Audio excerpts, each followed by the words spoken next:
Oh, hello there, Lethal. I just had some tech issues. Thank you for the host, though. I appreciate it. Okay, so we gotta go find this missile here. How was your stream? I didn't get a chance to see what it was that you were streaming, but as you can see, I'm awake it is currently about noon here. Okay, this is the shop. We don't have the kind of money that we need to buy any of this stuff. As much as it would be nice to have it. Yeah, usually I stream at like 8 p.m., but it is a... it's not a day when Alan is streaming, basically, and I do kind of build a lot of my schedule around, hey, let me try to catch that. We're playing more East Origin? Gotcha. That's, oh, plus with my ability to speak, that kind of sound like Yeast Origin. That doesn't sound as pleasant. This is... I don't remember how to navigate this particular chunk of the overworld. But I believe this is where we're gonna have to take this missile.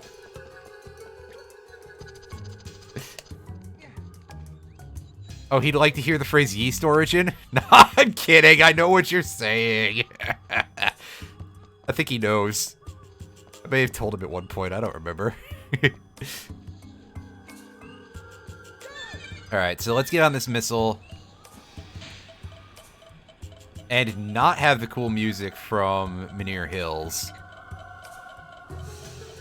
But this track is pretty alright, too. Hey, you should definitely get off of that, Rayman. Because you crash face first into this rock while you're on a missile, that's gonna hurt. I mean, I know that the recoil will probably not affect him too badly, because, like, he doesn't have a neck. Can't get whiplash if you don't have a neck, you know. That's good life advice, right? Oh, this level! Oh yeah, this is the level where we get chased by a spider. So if anybody here is like, I don't want to watch this, I don't blame you.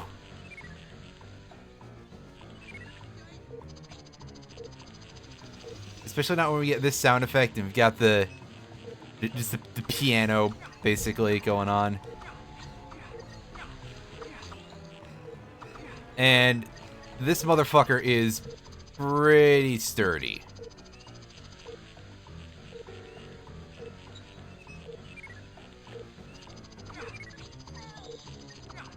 Yeah, I hear you over there. I just gonna have to run a very circuitous route here if I can't grab that floating ring. Oh. Well, good thing we don't lose our collectibles if we fall into a pit. Ah! Thank you, Rayman. I kind of wish the sound balance in this game didn't suck so bad, because I forgot that that was a thing. That, like, just the voice is very quiet. And I know that a lot of games have very overbearing sound effects and voices, and you might think, oh, that's fine. That's alright, actually, having things like this. And then you hear it in person, and you realize, oh, I actually liked the sound of his voice in this game, and they decided to screw it up in this one. Good old Ubisoft fucking everything up. Just constantly. And let's not even talk about workplace environment. That's a thing they can't get right at all. Jesus! I'm gonna just eat another death here because we're almost to the end of that segment, and getting back there is... It would be easier to restart, basically, than to try and get back onto the path because of where we got hit and how.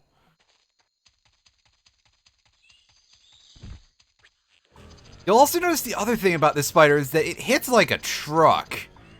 Like, I feel like we're dying a lot faster here than anywhere else that we've been in the game. And earlier, we were fighting, like, steampunk-ass robot pirates with black powder cannons and stuff.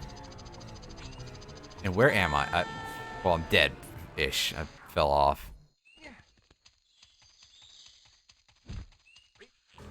Yeah, that's basically true. It's not particularly great anywhere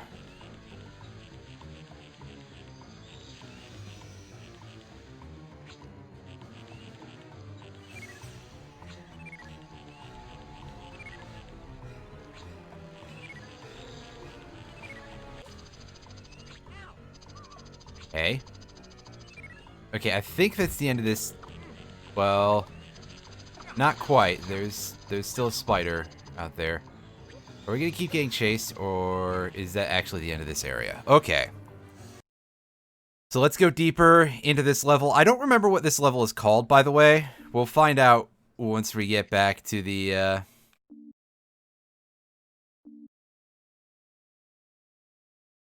once we get back to the overworld, we'll be able to see the level name in a portal. I want to say this is called the Canopy or something, but I could be wrong about that. Or, according to some kid in Brian's, Brycel's school, the Canopy. That's a whole other story. He told that during the DKC3 playthrough. Brycelf is a pretty entertaining guy. Unfortunately, his computer is dead, but, you know. We've heard about that story.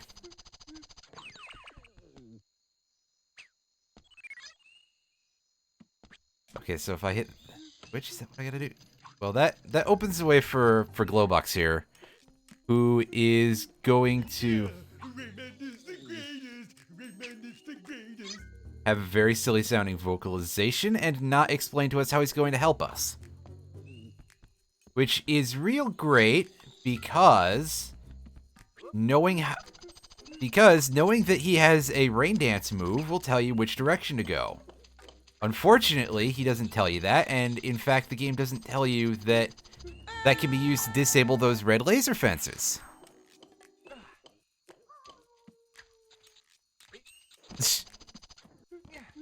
Oh, he gets absolutely infuriated by Nez Open Golf. And Smash TV. I keep telling him he needs to do something else to take a break. And occasionally he does, but mostly it's mostly been, well, that Sacred Stones randomizer that he was doing as a fundraiser. He should be back on his computer soon enough and doing, I think he still hasn't finished Final Fantasy V, and he's got some other stuff. I basically said to him, hey, you should try doing a Path of Radiance randomizer, because he's going to be on a more powerful computer, and I know that he loves Path of Radiance. And I think the end results could be quite funny. I wonder if Radiant Dawn would interact with that at all. And if so, how? Okay, is this supposed to, like, go somewhere? There we go. Yeah, this thing just takes a moment or two.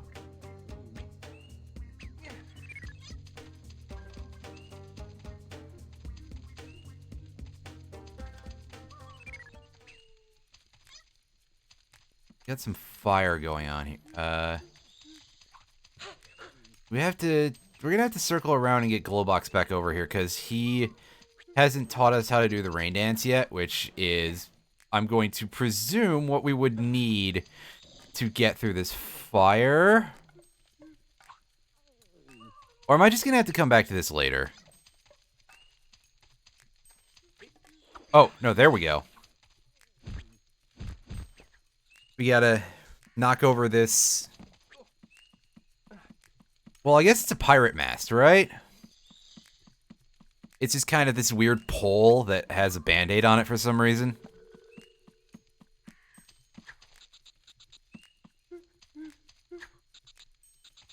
Alright, come on, buddy.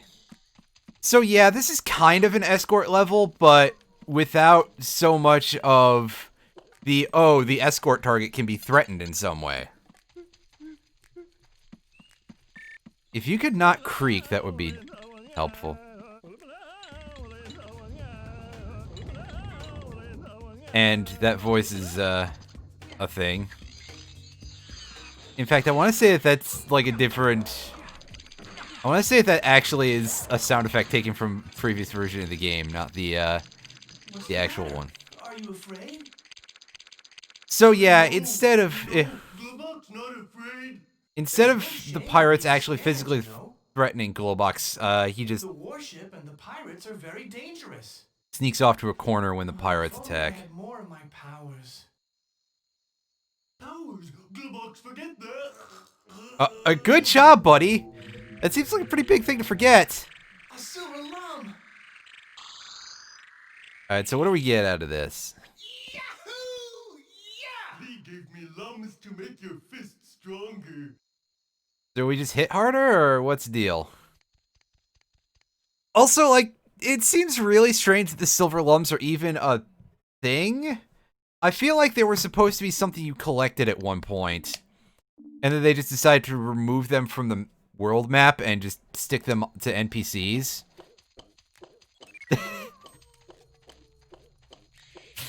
Thank you, Lethal. Alright, what do we got here? Here comes the, here comes the big old... Glowbox is so freaked out by it that he forgets how to use, punctuation.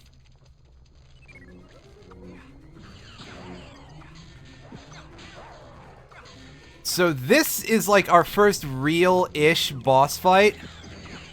But you'll see that it's more puzzle-ish, I guess, really. Because we got... At least I think there's some more puzzle aspects to it. Otherwise, it really is just, oh, here's a pirate ship that's constantly shitting out paratroopers. And, oh, hit it in its butt. If a ship can be said to have a butt.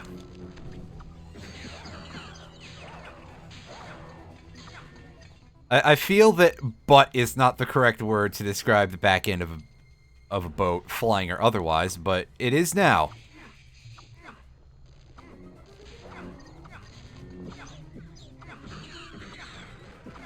But certainly this is a lot more involved. Thank you. I also have a giant flashing target on my... What a coincidence, tab. Yes, this is actually like an involved boss fight, not like that chump that we fought in the Temple of Ice and Water or whatever it was. The boat will have stern words about my vernacular. That's a good one. That's clever. Stern words. I'm having a good time here. Ah!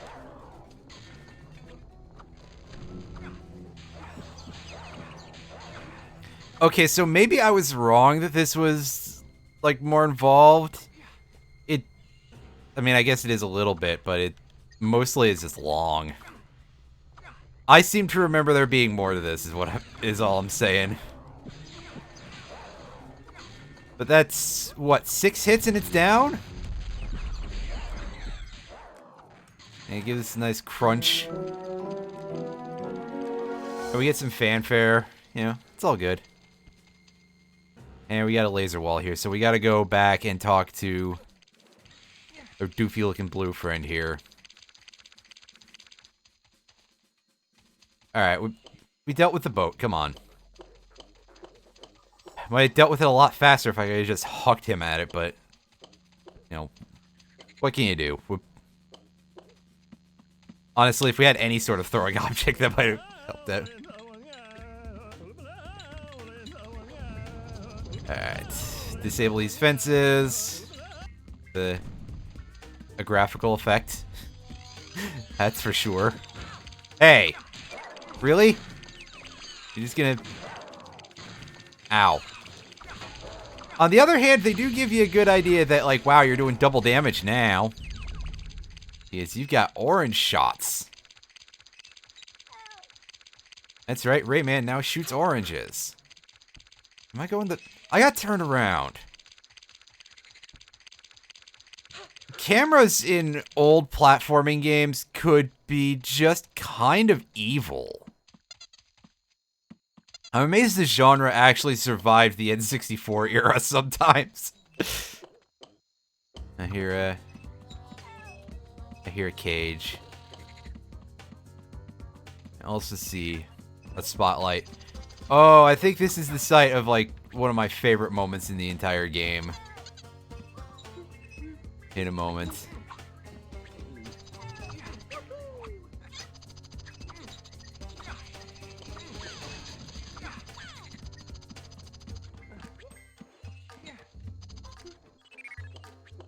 Alright, blue dude, just ignore the Don't get in the spotlight is all I can say. Don't do that. And my advice to the spotlight is to ignore the big blue guy.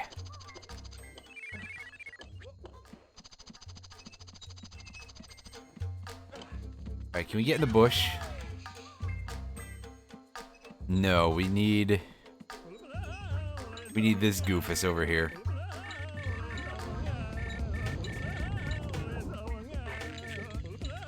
The less we have to hear that noise, the better. But we get in the bush. This is a sneaking mission, Rayman. I don't remember if you have to, like, be actually stealthy. Everything's okay. It's It's just a big-nosed bush. just a big-nosed bush. Inactivated. And for some reason, they opened the door for the big-nosed bush! What the fuck? It's so stupid that I kind of love it. I can't come with you. My darling Uglet wants to see you. I feel like your wife's character could have been given a different name, sir. Unfortunately, no, we don't learn the rain dance from him, but we do manage to complete this level 100%, which will give us access to a very, very useless minigame that just lets us heal. And goodness knows we don't need that.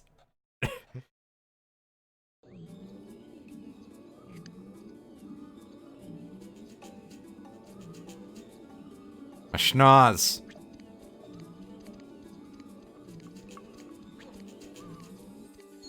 Alright, what's the... That's the other overworld. Menhir Hills. The pirates have just captured Carmen the whale. Well, okay, yeah, so the level is the canopy, and we're getting the next objective. Run along to the whale bay to free her. You can get there from the glow box's garden. Okay, so we're gonna have to go to elsewhere. Yes, we're gonna have to go to elsewhere. Shh. I wish I wasn't bad at words, you guys. We have to go to the Glowbox house, I think, and that leads us in that direction. Unfortunately, navigating this area is not exactly a trivial act. Magic well is that way. Actually, we should have enough to go grab something here. I'm gonna see if I can do that real quick. Use that analog stick to scroll through the list. Press the cross button once you Alright, you. I've got money. Let's get our Rebound 2 ability here. So, all we have left is, I think, only a 1 point of rate of fire and 1 more charge ability. I also think we can go back and do things that, like we can activate the cannon in the sanctuary, and we can, finish the Menhir Hills now that we have the enhanced fist. Well, we can't finish the Menhir Hills because we need the rain dance, but we can do one thing, at least. Hey, you.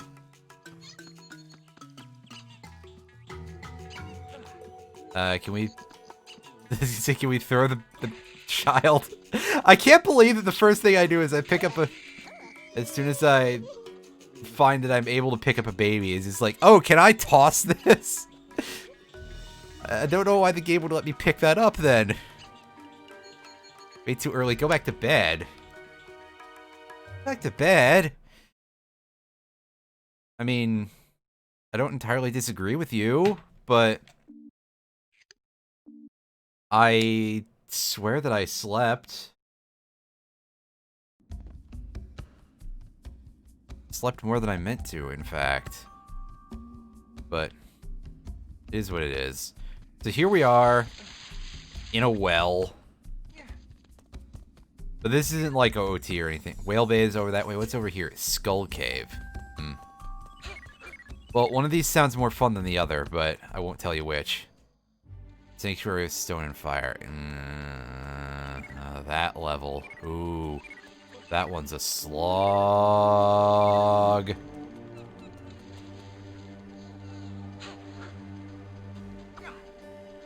So, I guess this is where the Globox family lives? In a pit full of water underneath a well. Strange, strange creatures, I tell you what, Bobby.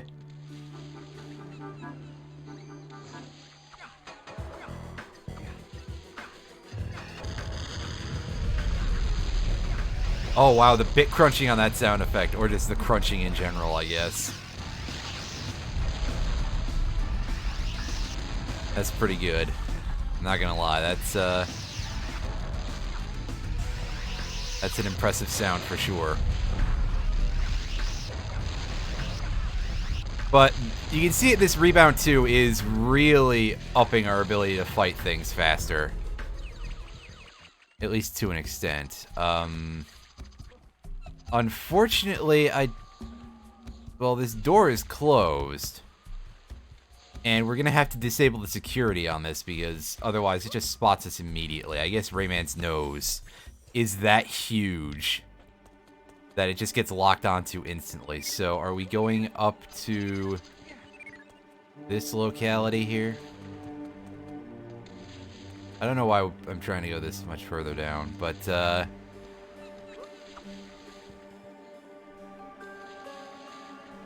something up there? Alright, R3 to look up. Yeah, see, there's some kind of radar dish up there.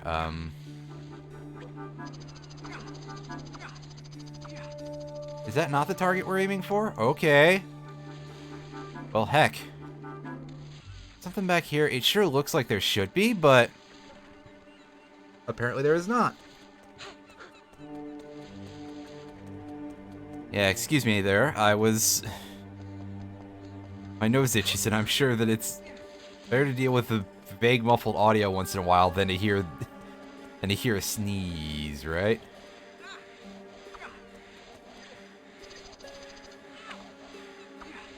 Does this thing feel like not doing this?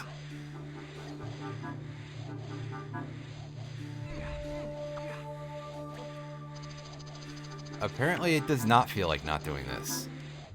And now I'm confused. Do I have to go to the other direction then?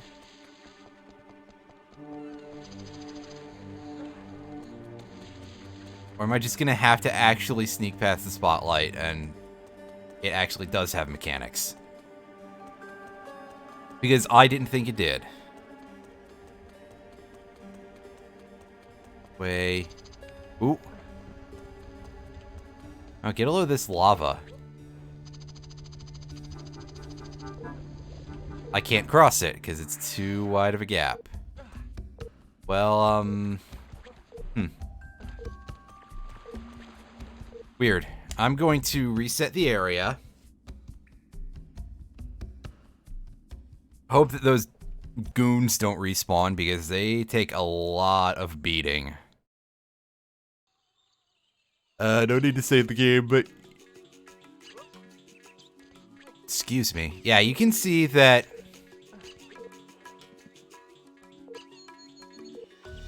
the game really does ask you to save the game every possible moment. That's not what I'm trying to do, game. I actually want to go try and pick up the kid and see if taking the child with us is of some import here. Take me to the cave. Okay, yeah, there we go. Kid didn't explain to us, but yes, we have to take the baby Globucks to the cave to find a hidden way, apparently. Things I do not remember at all. Then again, I haven't played this game in several years since now. And in fact, I'm doing a hell of a lot better at it than I usually do. Alright, so...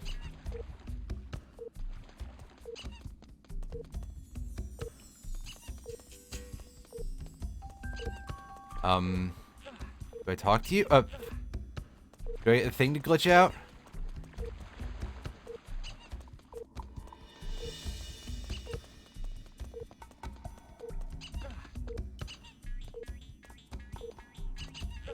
Hey, did you just drop me as I walked in a weird place? No, you're dropping because I'm trying to go the wrong way. Okay.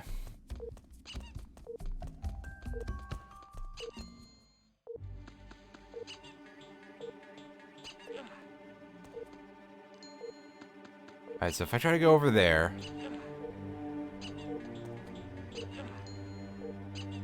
Let me move, please! It fell violently and put me in the hole in the wall.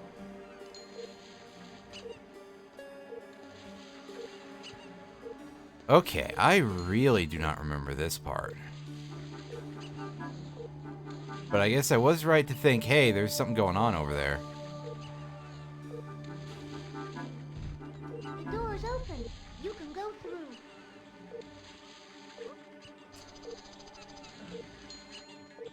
Anyone else enjoying that health beep? To get in here, I'm just gonna take a hit real quick to reset my health. As soon as I find something I can... as soon as I can find something I can die on, I will just immediately do that. And I failed to save because I thought for some reason that I was in the open slot.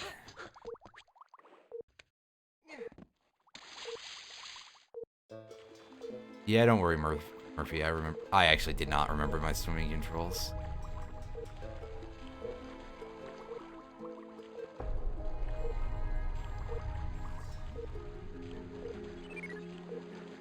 You know what? I've never seen Rayman drown. Let's see what happens. Just that, apparently. Okay.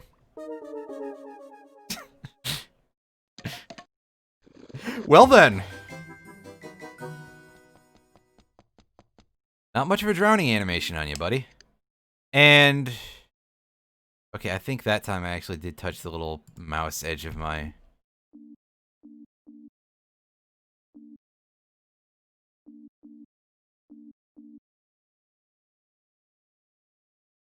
okay, so, what's happening here now is that... yes, my pad is back to controlling the mouse for some reason. Something is really fucky about my thing right now. I'm gonna take a moment here. And I'm gonna see if there's something I can just, Bulls?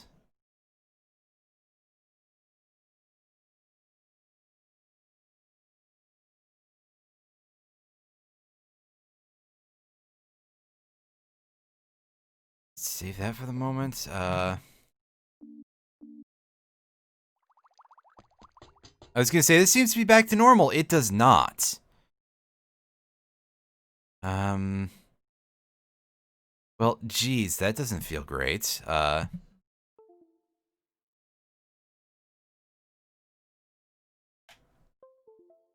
So yeah, I think I'm going to be, unplugging and replugging my... that still didn't fix it. What the... it doesn't work during the save thing, but... what is going on right now? This is very unexpected because... it cannot possibly be the emulator. That just makes no sense.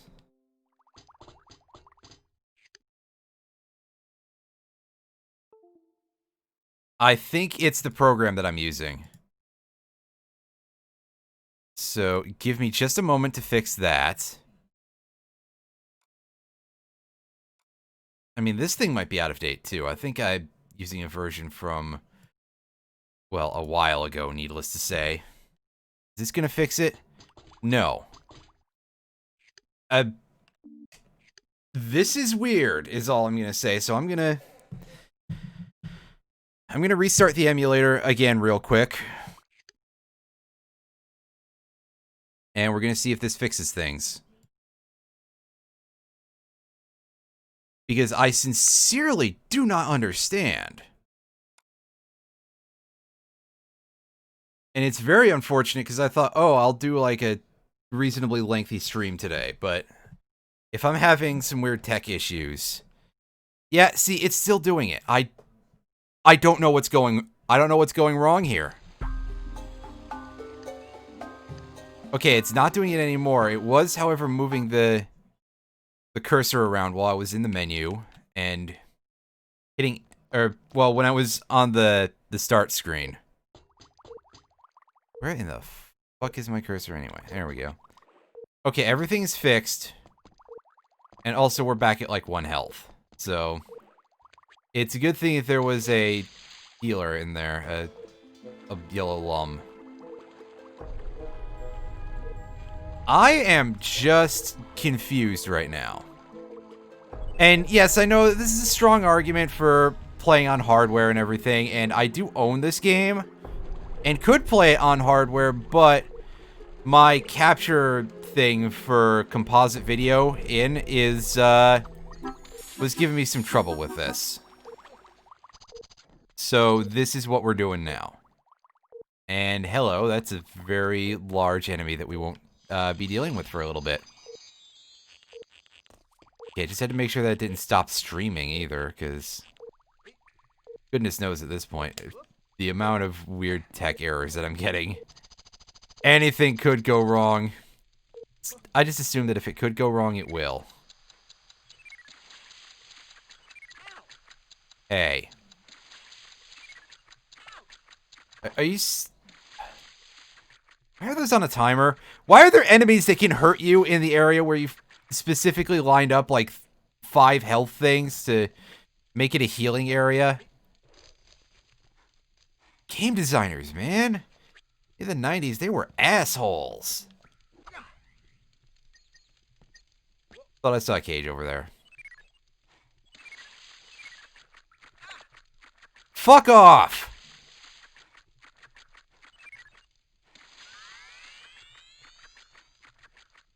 Okay, so we get a fist upgrade, which... Well, our health meter has disappeared, so I think that it actually is, like, going to take hits for us. But you can definitely hear more noise coming out of it, or maybe it's just because I was up against the wall there. This should give us an increased amount of damage, I believe. And yeah, no, it's not taking hits for us. It just decided to hide my health meter for a second there. But we lose it after 3 hits.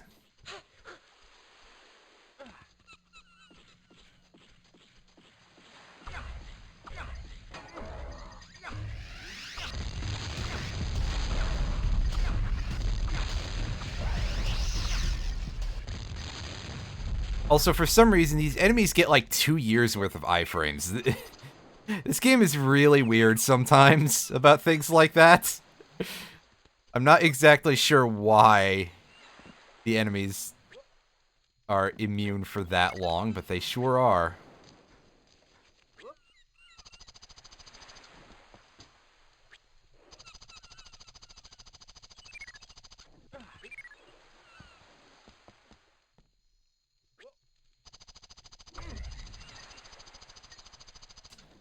I realized that I fucked up after I jumped off because, you know, camera work in a 3D platformer.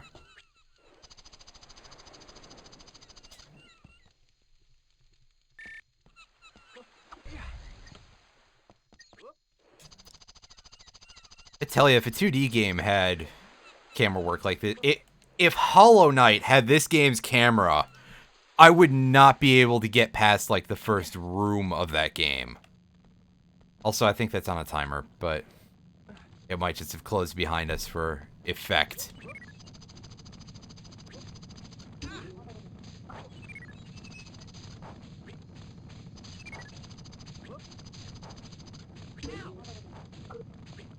Here's a cage somewhere, I just don't know where it is. Was.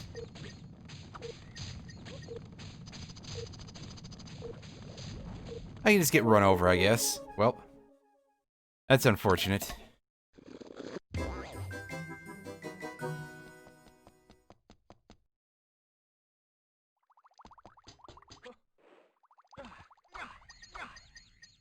Don't go that way. Go.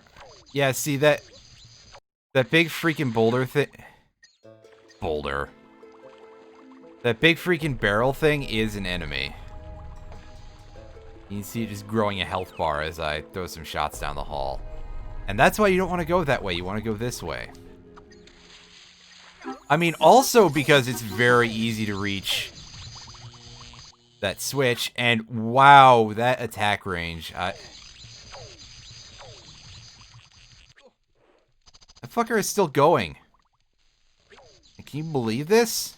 I can. Played this game before.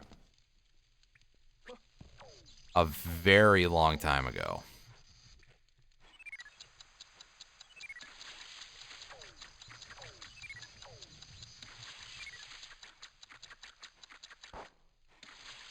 Oh, I missed the last one. Why are those on a timer? Mechanically, it's also kind of weird that you can see them before you start going after them in the timed section, but, you know, that's a minor bit of weirdness.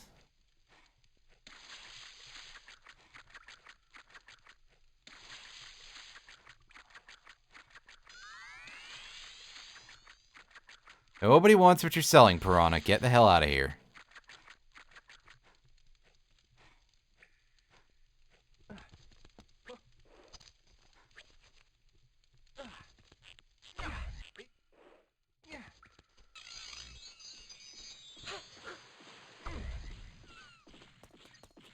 Oh no, these goons are still here. I was about to say, they're not here anymore. It's fine. But that would be incorrect.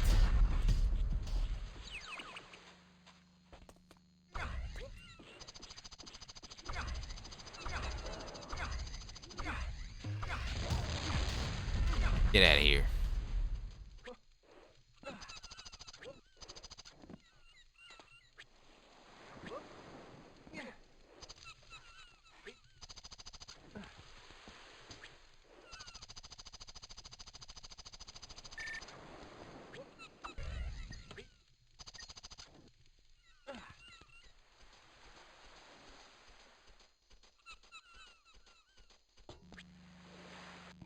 Okay, yes, I think that is actually on a timer.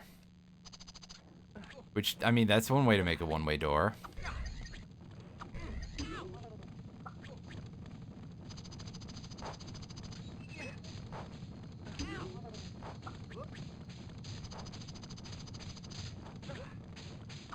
Okay, so I'm just going to assume that we're going to get that cage a little later on.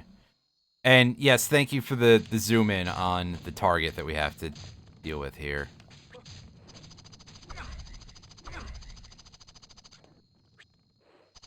Some pretty deep looking water. No, it's very, very shallow, in fact.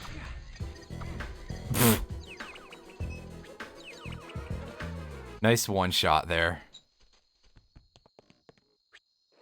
That door is blocked off by a...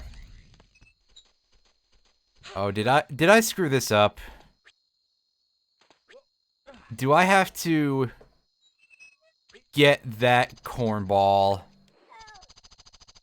to break this door open with a missile or something? Oh no, I see a powder keg door right there. That. And yes, this is our first time demonstrating running while carrying a heavy load. It's a thing you can do.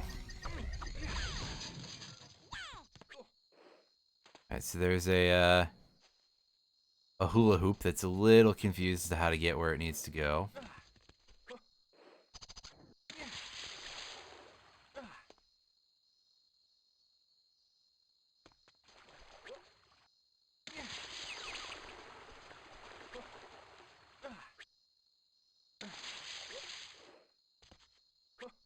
Fudge.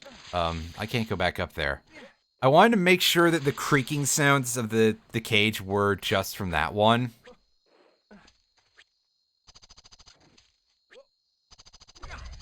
Also, by the way, the enemy that was highlighted by that little cutscene was not important whatsoever.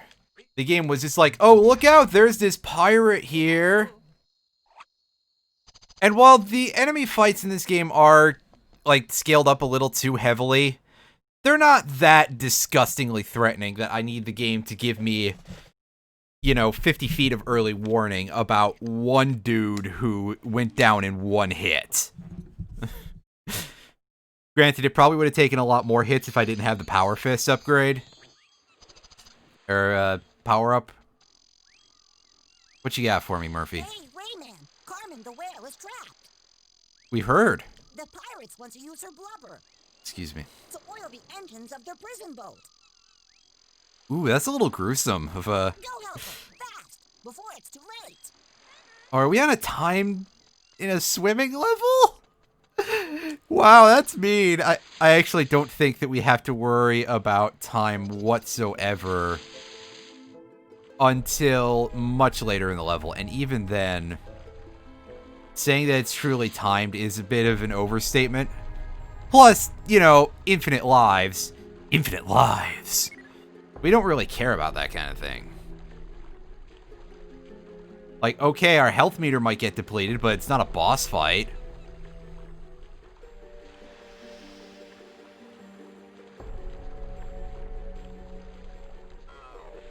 Alright, come on, you jerk.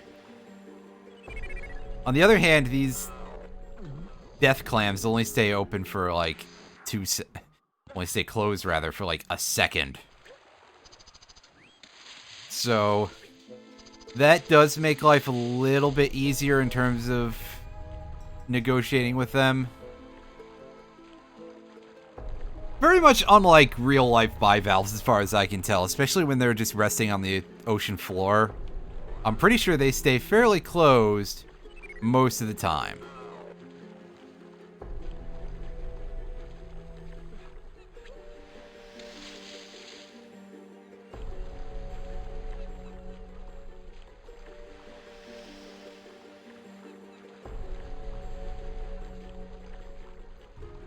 And yeah, here's a big ol' laser fence.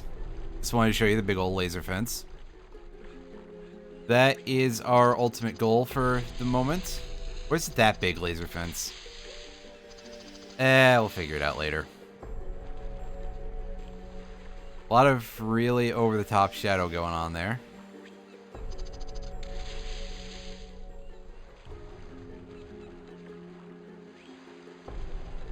Back to shore. Well, this is at least a way to align ourselves. Yeah, thank you for having that as a hint, Murphy. I didn't know that my mission was to go save a whale. It's only called Whale Bay.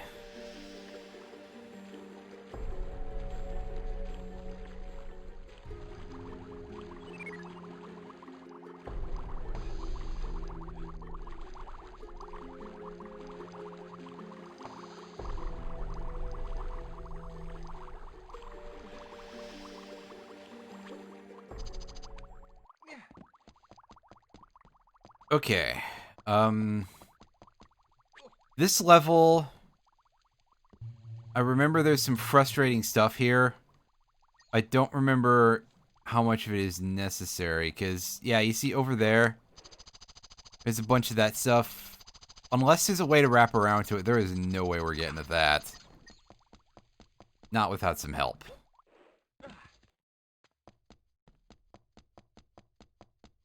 Oh, and there's the whale, by the way. Very purple whale. Trust me, whales are not that color in real life. I don't think. Although, maybe they are. I've never personally met a whole lot of whales. Met whales. Yeah, there we go. That's how we phrase that in the English language, right?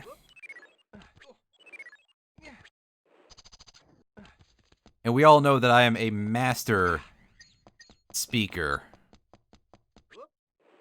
of absolutely zero languages. And now I'm not sure where to thing. There's a bunch of hot coals over there. I think that creates an updraft that once we can do that, we Oh, I know a word or two, I swear, but only that many. Hi, Mark. How is it aside from stressful, which is what I'm trying to not think about very much by playing a game that can be quite stressful. Oh, seriously, I forgot what I'm doing here. Can we pick these up? No, they're too big for us. And also a little too upright, most of them.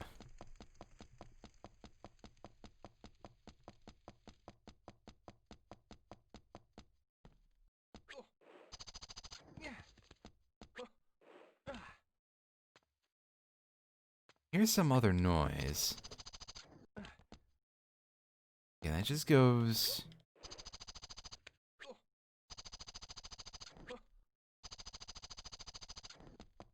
Unless something didn't spawn, which is a possibility and one that would make me quite sad, because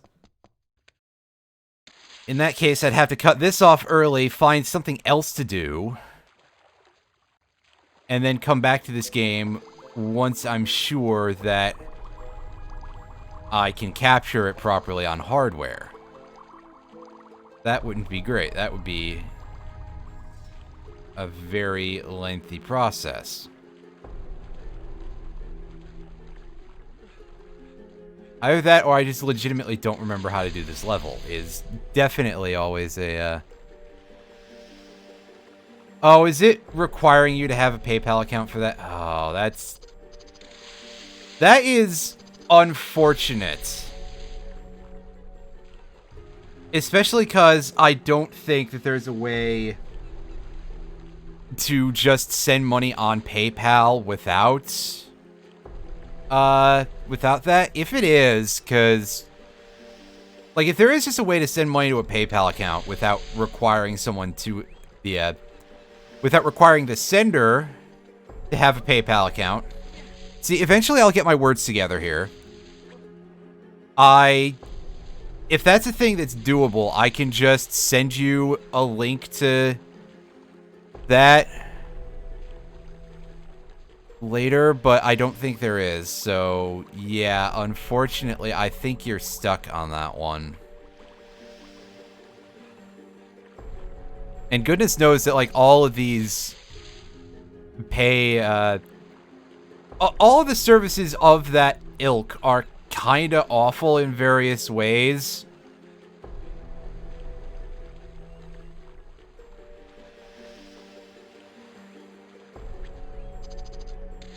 I mean, pretty much. At this point, shouldn't...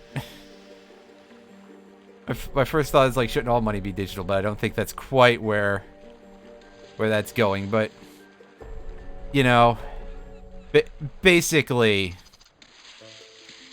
Can we just admit that anything related to money is kind of a mess? And, folks, I legitimately am uncertain as to what is the deal here, so... am I missing a switch?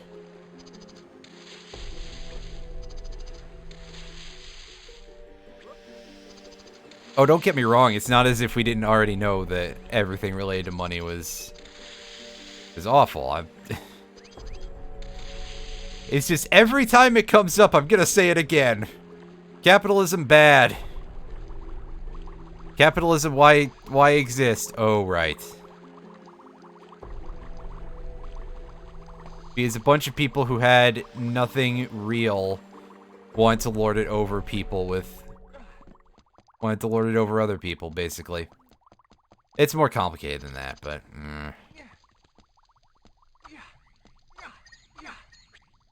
I set myself on fire. I can die in it? Okay. Yes, that's one thing I can do. I thought it would just bounce me out for some reason, but no, this game doesn't do that. If you would be moved more than a slight pushback by getting hit, it just respawns you else at the beginning of the map. Or the last checkpoint. Which in this case is the beginning of this map.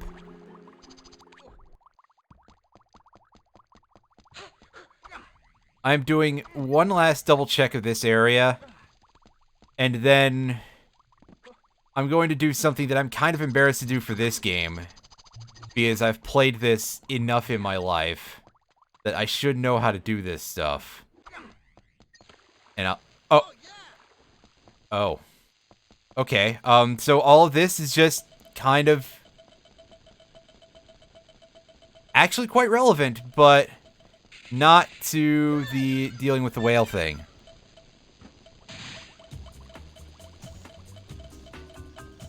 And find that my Steam library is full of a lot of weird garbage. Because it is.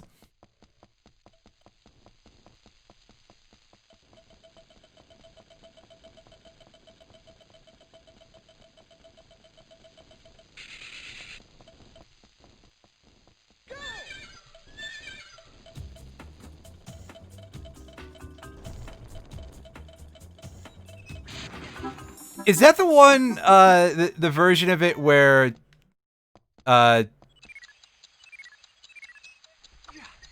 Nicholas, whatever that company's name is, they basically stole the rights from it? Yeah. Yeah, because they're fucking garbage people.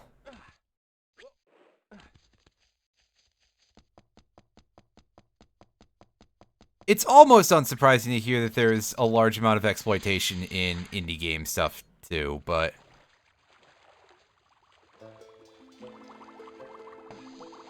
You know, that's just sort of how a lot of, that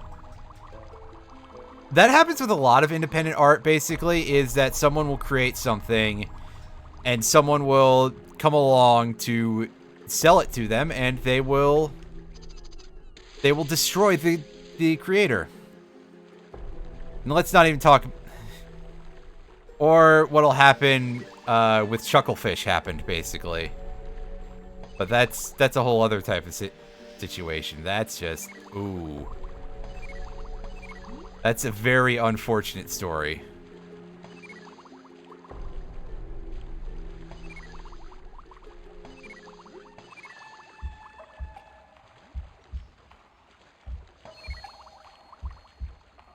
Which, you know, again, kind of makes me regret the fact that I ever bought Starbound for anybody. Or, you know, got that gifted.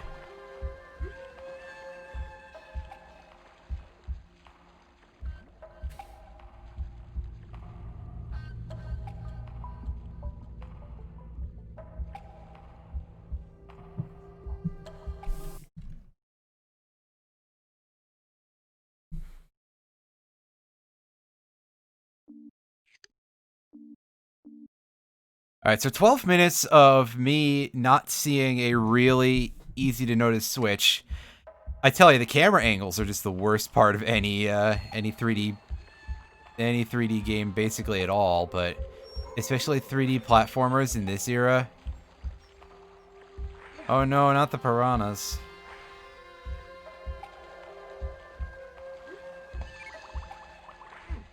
Also, you're a whale. What about your air?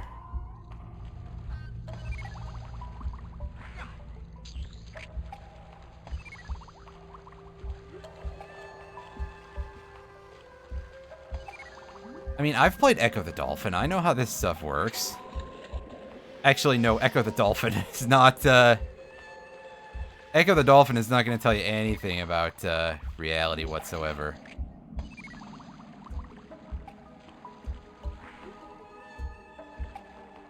I don't think there's anything to collect in this area, by the way. It's just get your air bubbles right up until we get to here. Because I guess that Carmen the Whale is free now, despite the fact that this is an enclosed canyon. Enclosed cavern. And there's, like, still an old pirate shipwreck here. Well, standards of freedom are getting a little not great all over the world.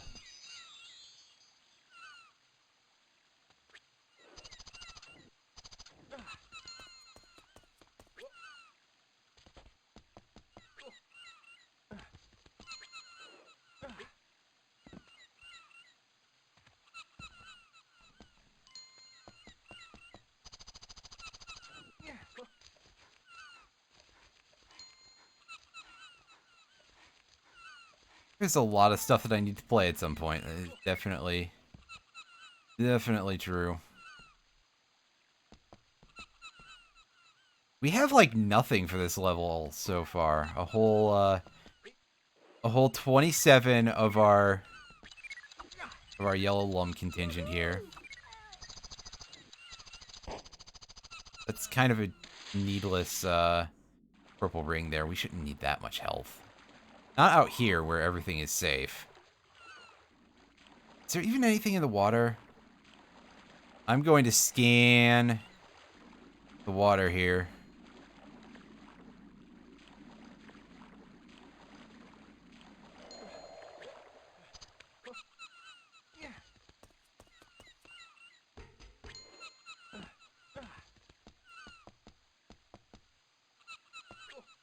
You're not, so we've got a directional arrow there constantly pinging at us to go over to the top of that area there.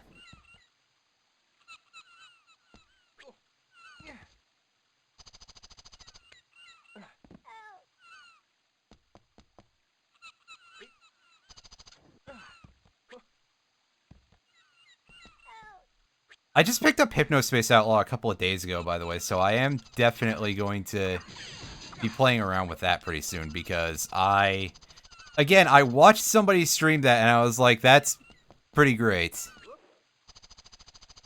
And yeah, somebody bought me Y2K, and it's like, you know, okay, at least it wasn't my money going into it, but, like, really, the thing that would take me away from it, even if, you know, quality of the game aside, it is a divisive title, which I know is hard to believe that people like it sometimes, but they do, is more the fact that, first of all, Andrew Allenson, let me not say anyone else who's named Andrew and has a surname that starts with A, because I keep almost wanting to call him Andrew Anglin, who, believe it or not, is an even worse person. Why are there so many awful people who are named Andrew?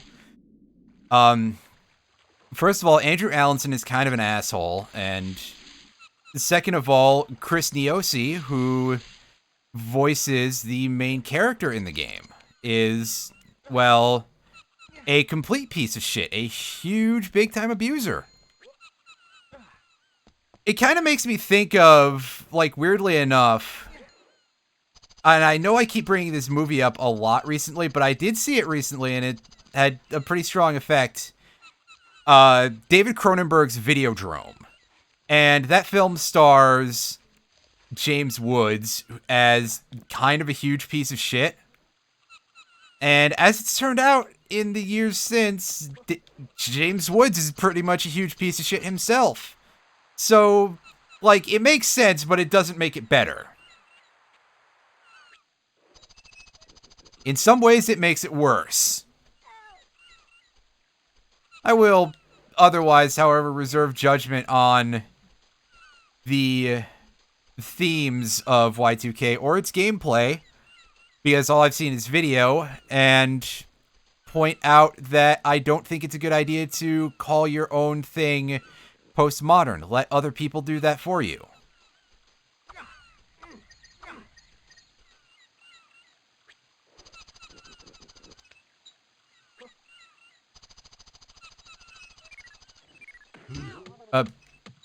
Okay.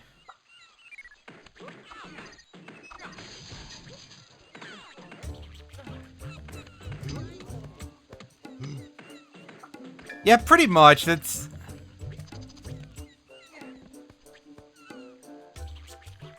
a good way to put it, because, wow. His response to people being like, this is not, the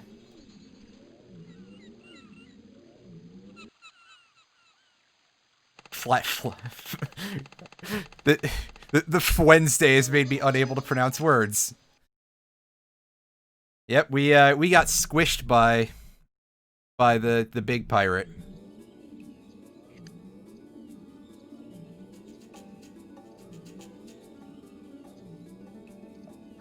Indeed, we didn't collect everything in that level, but I don't know where all the other stuff is offhand, so, yeah. Alright, you goons. Without Glowbox Carmen, you won't be able to go inside the temple. Okay, so what do I do? Are you guys unwilling to help me now? They sure seem to be unwilling to help me. Because I thought the whale was safe, but,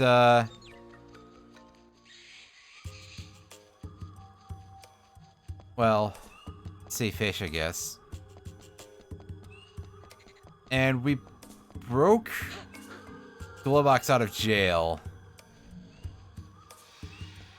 But he decided to just stay where he was. Alright, so that'll just take us to more mini games.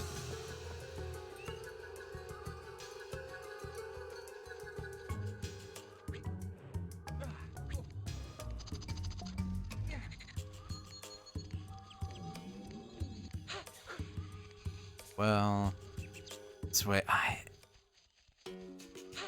I'm just kind of lost right now, actually. That's amazing to say the least. Is there another... No, I'm not trying to do that. Come on. Oh, that's pretty good. That's actually a nice thing to do because, yeah. Obvious reasons.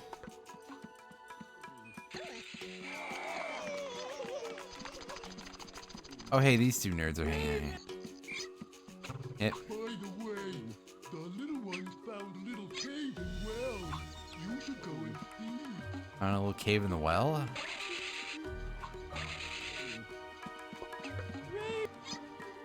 I noticed that the voice acting said something different from what the text says, because I think it was getting a little confused there. Ah, gotcha.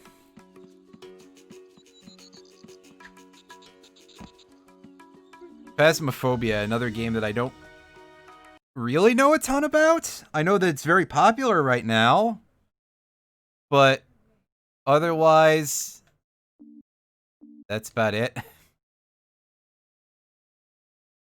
I'm out here not knowing anything about video games, apparently. This whole stream program, this whole stream, every stream is basically, oh wow, look what a fucking rube this nerd is. Gotcha. Alright, so, alright, creaky noises. So that's not the way to go.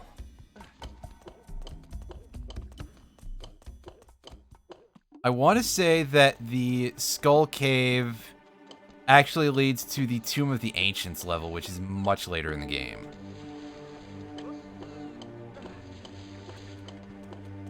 Since these overworlds are kind of set up to gate you according to powers. Across we go. Alright. You make that kind of a jump? I've never seen personally.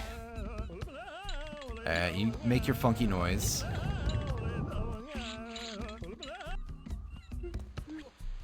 You alright, buddy?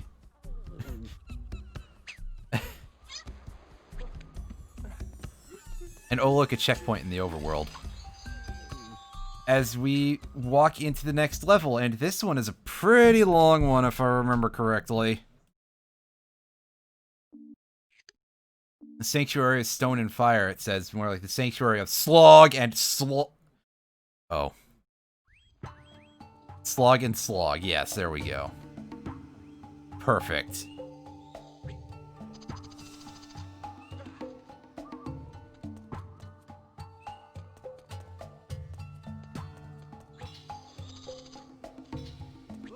Yeah, get a load of this huge lava-filled canyon, and there is a single yellow lum over there.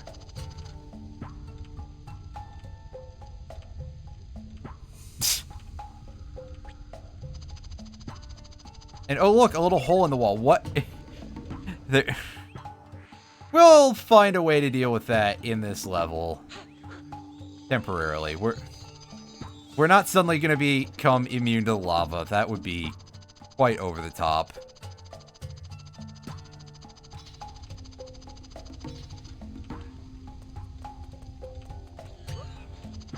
But we are going to get something that will let us cross the lava.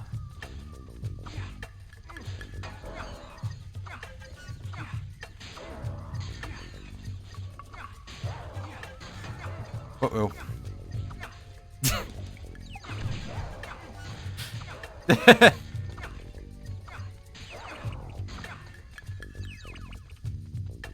having this weird realization now that you actually don't get the metal cap in any part of Super Mario 64 where there's lava, do you?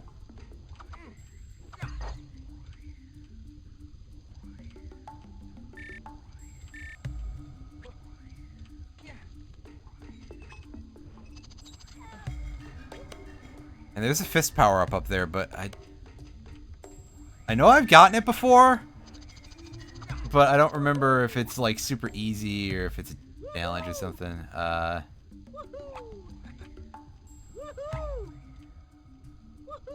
There's platforms supposed to hang out on over here. You've only played the DS version? Okay, well.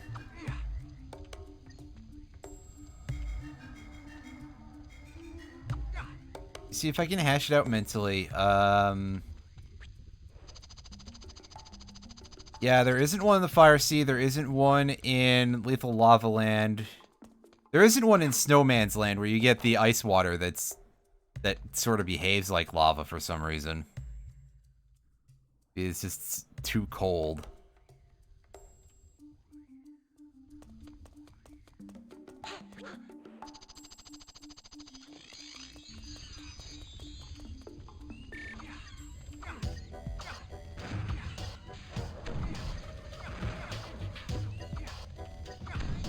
Alright, so we got one of these cannon goofballs here, and were those fire explosions from the cannoneer or the two on the cliff? Either way, somebody had some napalm going, apparently. That's some pretty powerful technology for these pirates.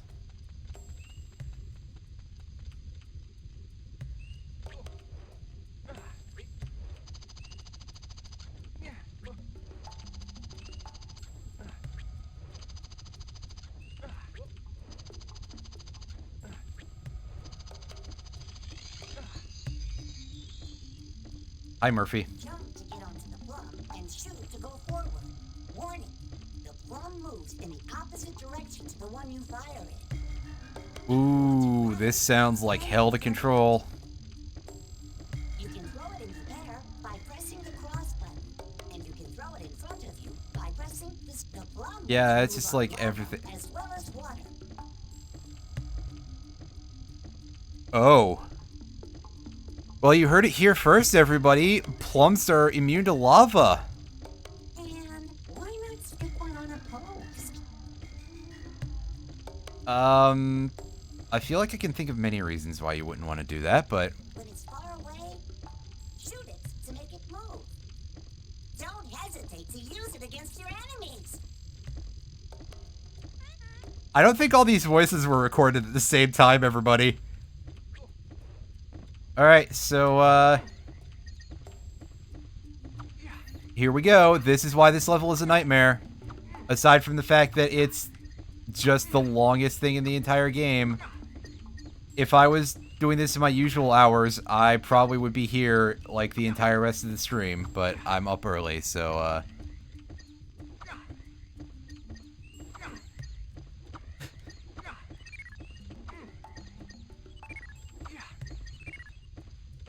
controlling this is kind of frustrating because you can't really see where you're going because you have to turn around. And you combine this with the camera, which is already... The camera is already basically the Joker's ultimate trick here. Or something.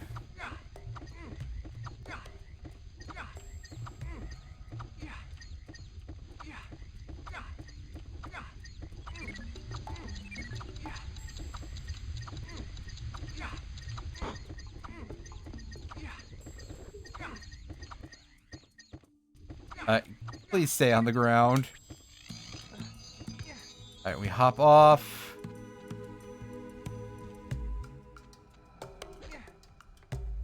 And we completely failed to land it on the spike.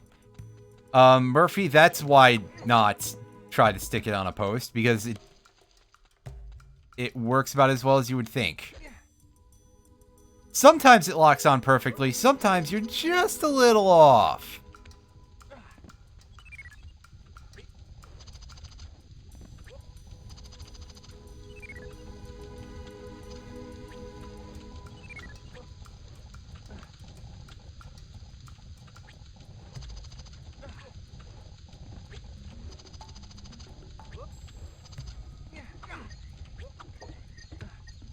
Don't run away from me. Plum.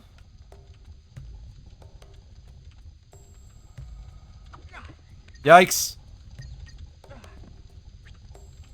Oh, wait for me to stop at the edge of a cliff, right? Get over here.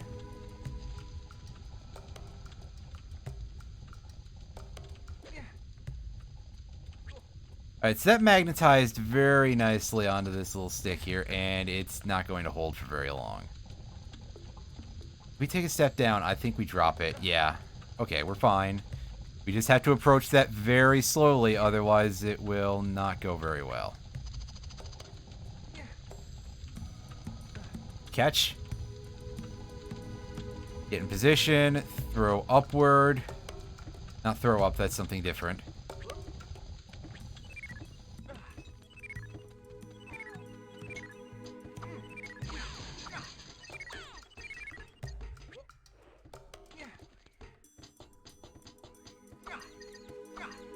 Although I tell you, this level layout doesn't necessarily make me feel great.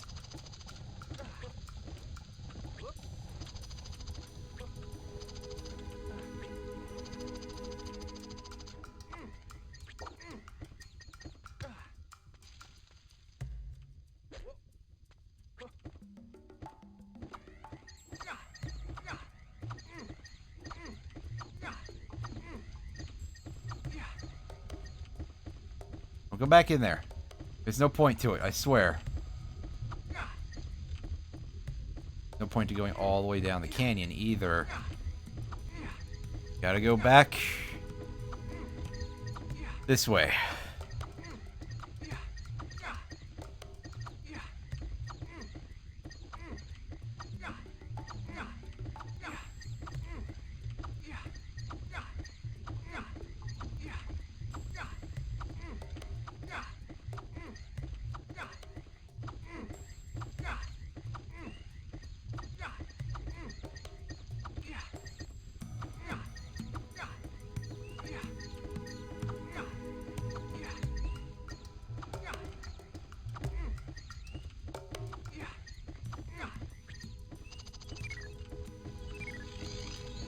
Checkpoint.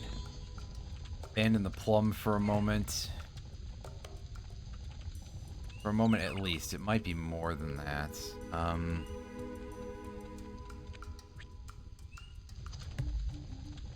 No idea where I'm going here.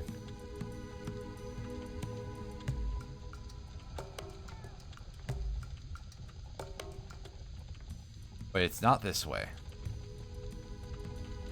Alright, let's go see if our plum is still here. It's not. Well, dang. But we have ways of getting back to where we picked up a plum earlier. Where we will probably find out that that's gone as well. And that would make me sad. And probably a little confused. No, it's still here. Okay, good.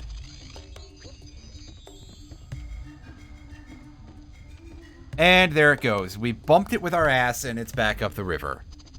Awesome. Hopefully this resets it.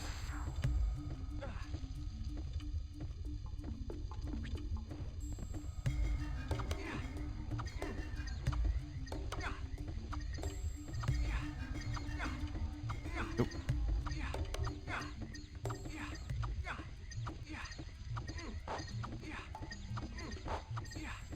Get these little shadow particles.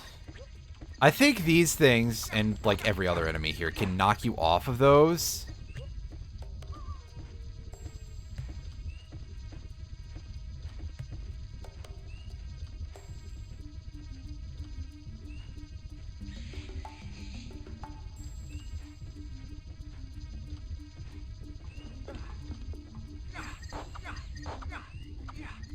Okay, is this another section? Because that doesn't feel particularly great. I don't know if we'd missed anything then. However, I know that this area can be looped like into and out of. Okay, so that's pointing us in the direction of the sanctuary, i.e. to go deeper, because technically this whole level is the sanctuary of stone and fire. Let's see, where the hell did that thing go?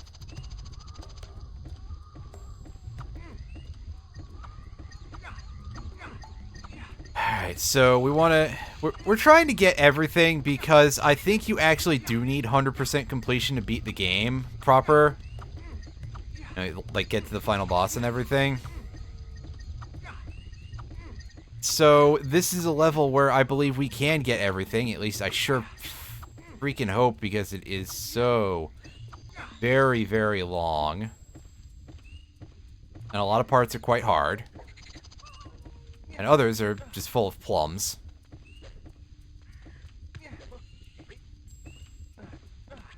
Going.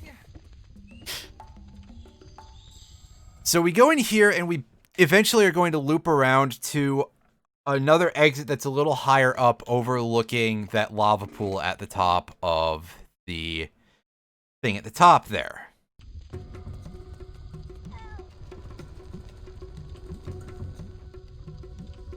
Yeah, I know.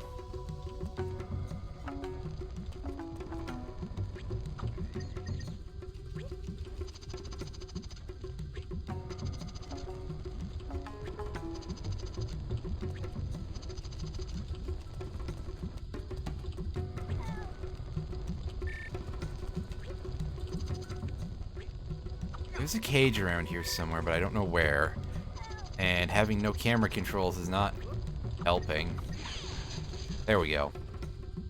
Turned out to be pretty easy. And amazingly, we can just break that entire wall.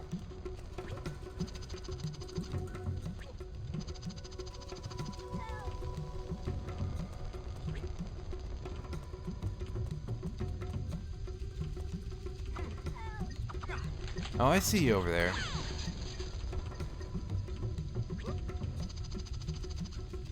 Oh, God. That's...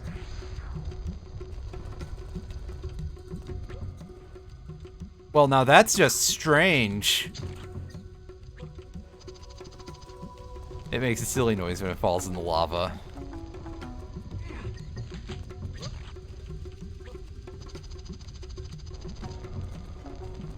Like, it definitely makes, like, a pie-in-the-face splat kind of noise for some reason.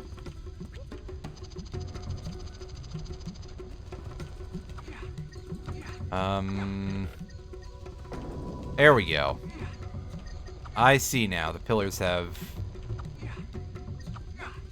little band-aids on them.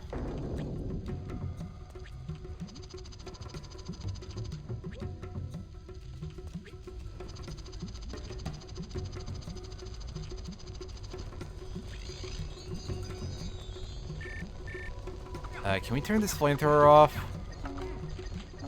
No, we just have to jump it. Oh, well.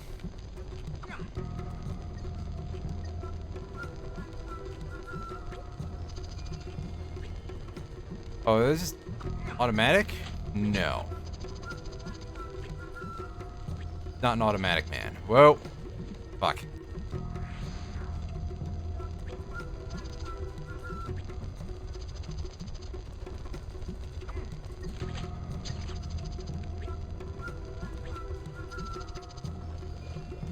Oh, that is super easy to bump your head on.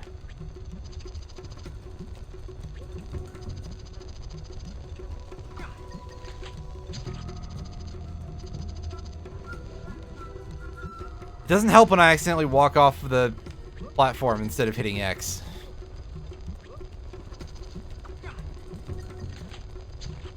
You can tell that I definitely tried to jump that a little too low. There we go. That's better. Okay, what? Oh no, the platform is.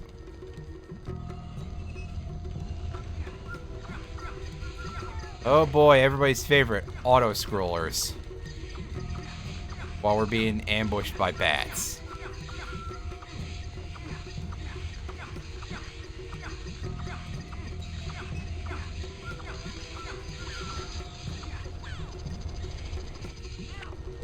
Hey, seriously?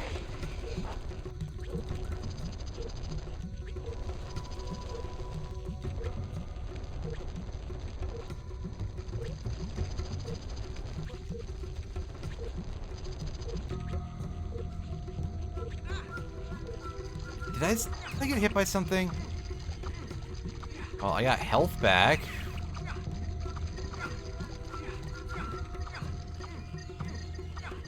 Means I can't tell it's hitting me.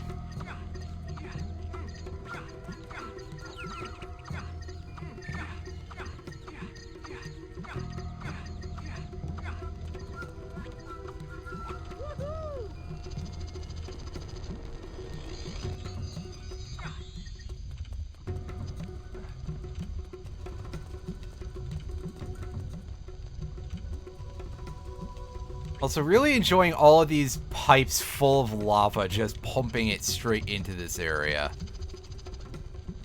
What is this place for?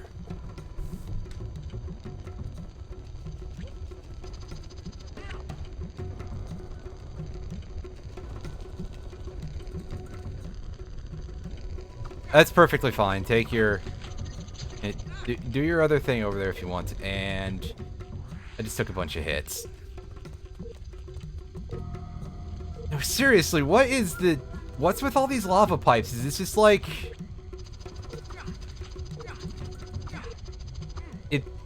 Is this place being used for, like, something I'd be building in a Minecraft mod pack where I've got to get this lava to power the big machines or something?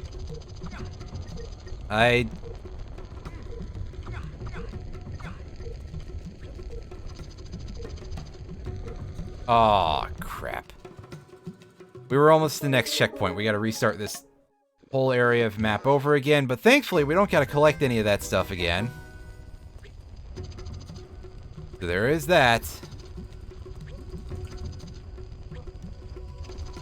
But also, yes, you can hopefully understand, seeing things like that, why this level takes so long if it's this easy to die because everything hurts you.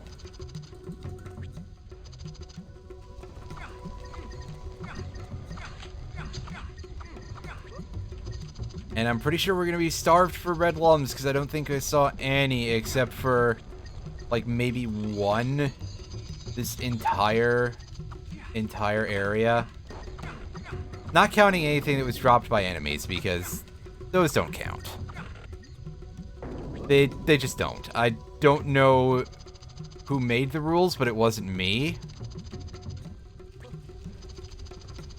However, once in a while I do have to mention them just because it's a thing.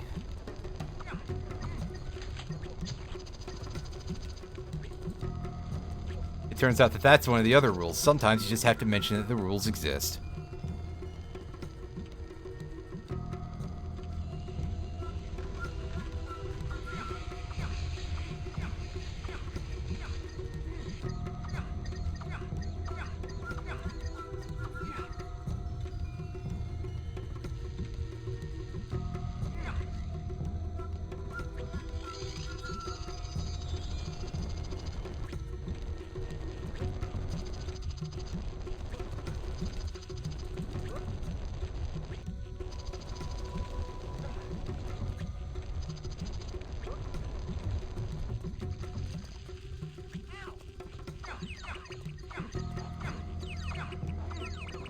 Your health, please.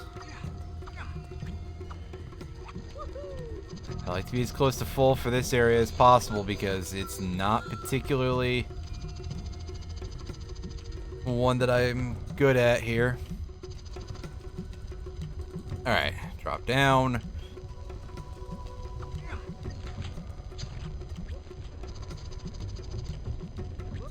Well, that's a twofer, but I think that means that we're gonna have to brave the flamethrower. And by brave the flamethrower, I mean get hit by the flamethrower, apparently. And there's still more here. I'm pretty sure that this next area... Well, first of all, we got a spider in here, so that's cool. I'm sure everybody's happy about the return of the spider.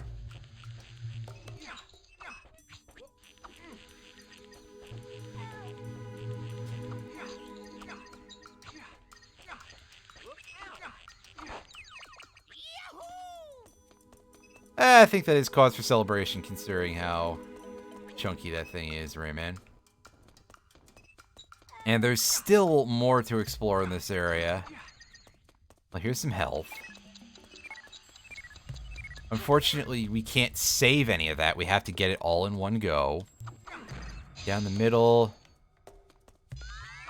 We get a power fist, and we get a cage. However, I don't think the power fist is going to help us now that we've unleashed and destroyed the spider. Because, if I remember correctly, the next thing in this room, after we get this checkpoint, is, yes, a very hard walking shell course. And I mean very hard. This... We do at least get the cool music, though. I love this track quite a bit. Plus, it's a pretty lengthy course, so we get to hear quite a bit of it. As long as I don't do that.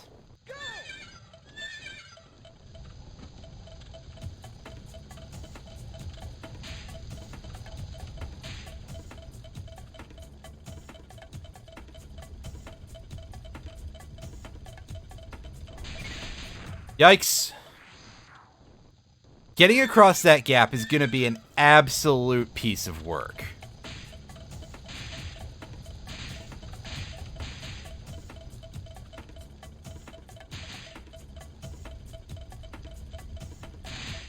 Yikes. Well, first we got to get there and not bounce around too much. A complete alcoholic.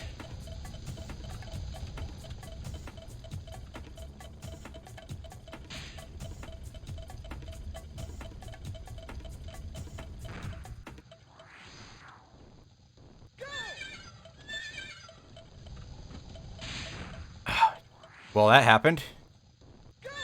I think getting across that gap is going to require timing hitting the accelerate button. And yes, by the way, if we run out of health here, we do have to go back to the beginning of this zone and climb through all of that bull crap again to get to this.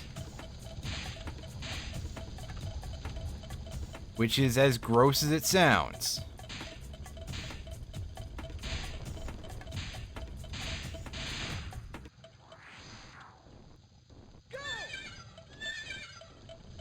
By the way, I do like that if you take a big enough fall, it will start trying to, like, turn over and basically go in a circle, the missile.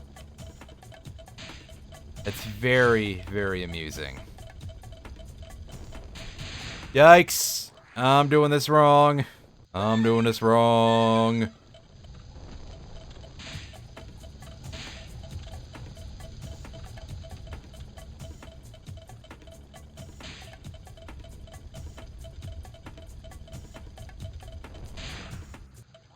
I wonder if there's people out there who, like, speedrun 100% mode for this, and, well, what that would look like in this area.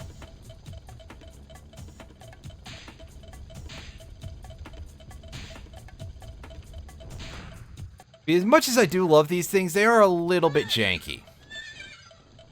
As probably all of you have noticed at this point.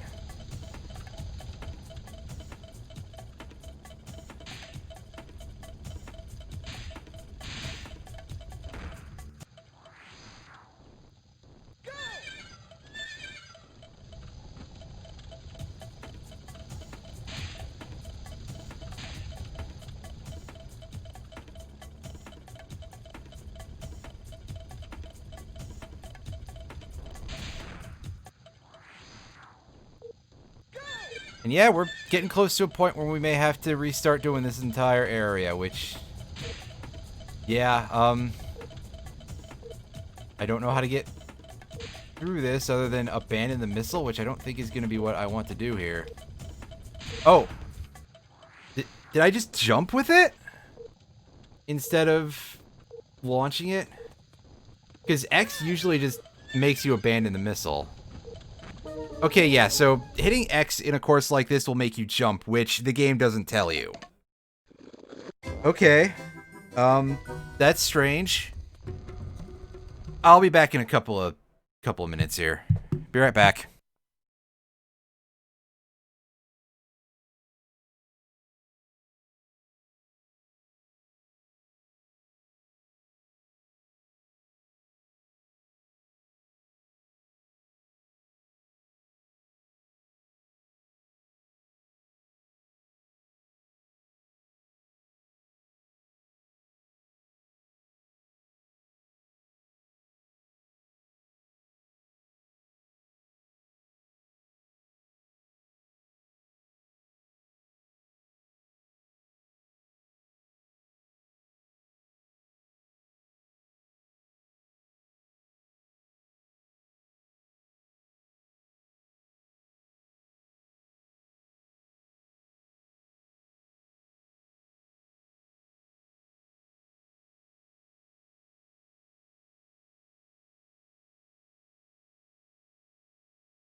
Okay, I am back. Sorry about the holdup there.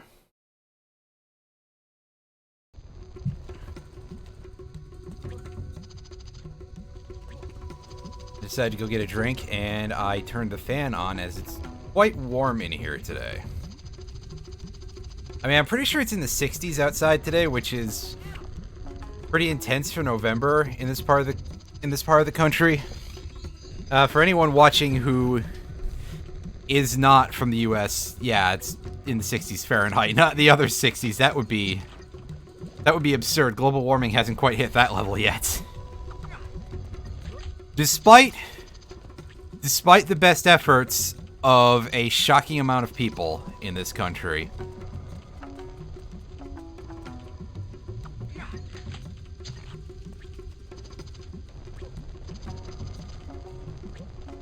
That was close.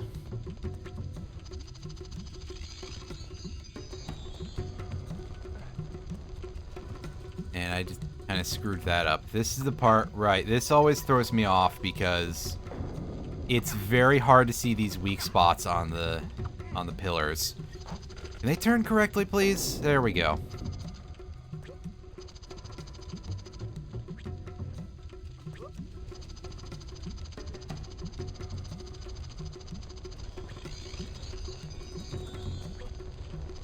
See, at least this area gives you a ton of checkpoints, but on the other hand, those don't really do you a whole lot of good after a point, because if you just run out of health, that's it. You have to reset.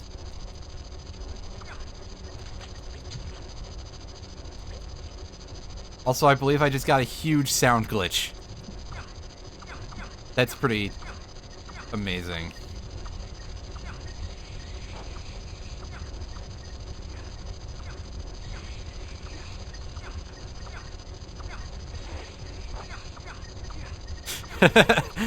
I've never had this happen before. I mean, definitely, this game has done some weird stuff before, not just because it's Rayman, but this sound glitch is a new one.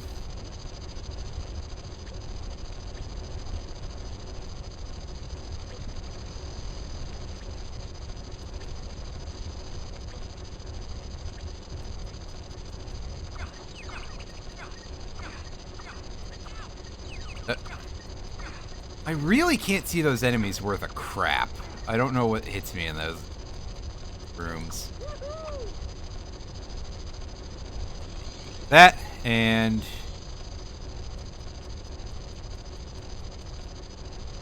God, I'm realizing just how loud that is, by the way, compared to the regular game.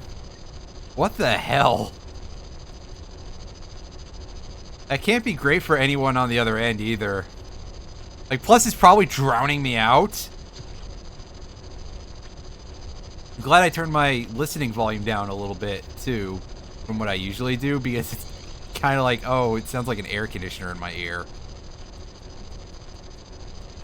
Alright, remember, middle room first, because then we can get the fist, and that will help us deal with the spider.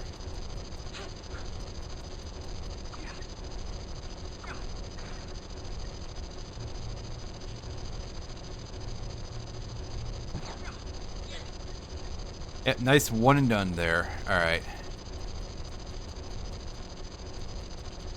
Down we go. Checkpoint. And here's the missile.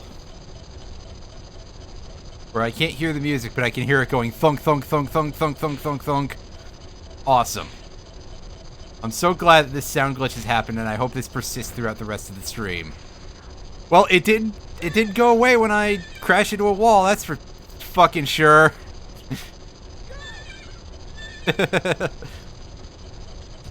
Amazing. Oh, there's our music. Fuck! It doesn't help. I think this is distracting me.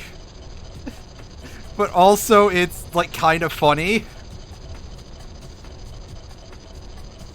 Again, probably not amazing on the ears, but it is humorous at least.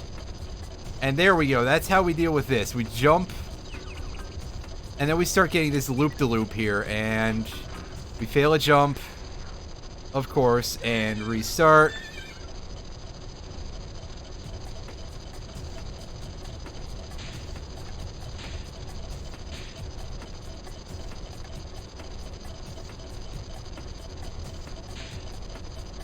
Fuck! Wow! Gross!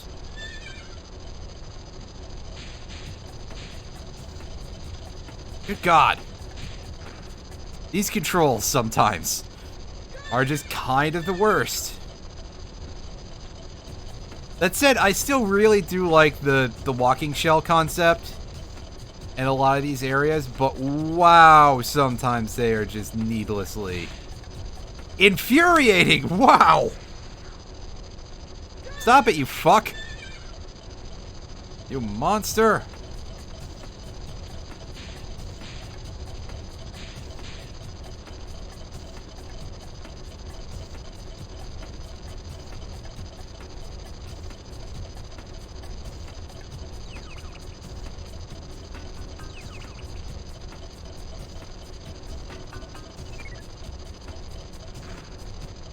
Oh.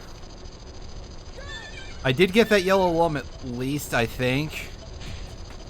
But don't jump there, you'll die.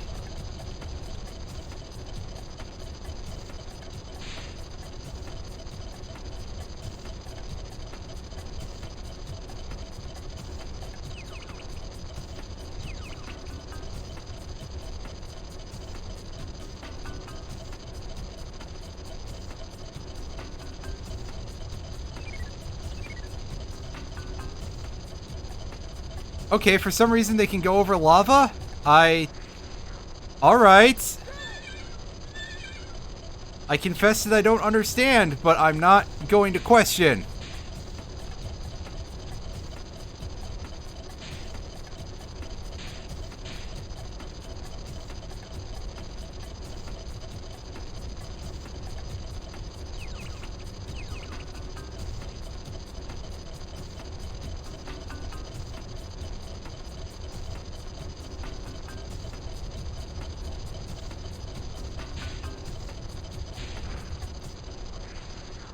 Actually, this noise is starting to drive me nuts. I'm gonna mute it. Alright, game sound will return next time I pass out of an area like this. Next save point, basically. So, yeah, I fixed that. That was... It was at a point that it was almost funny, and then it started to just get irritating. Especially because it was very, very loud. Like, probably at least twice as loud as the game itself was. But it's muted now until, well, the next time I get to a thing. And yes, this area really is why I'm saying that yes, if I was doing a regular stream, this would absolutely be like the entire stream, because wow, these controls are not the friendliest. However, at the very least, once you get to the part where it's like, hey, do the thing that we didn't teach you to do, they give you some health back. So at this point, it's basically purgatory. Which is another reason for me to have muted the sound. Look.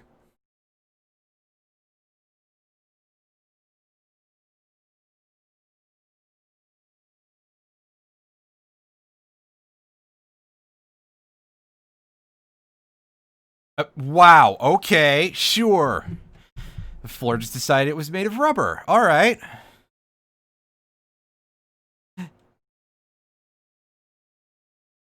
I mean, yeah, I'm pretty sure it's more like I approached it at a weird angle, but these physics and the controls are very much not easy to get a handle on.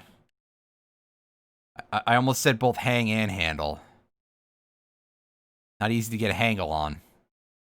And that was me jumping too early, because I thought I was further up that platform than I actually was.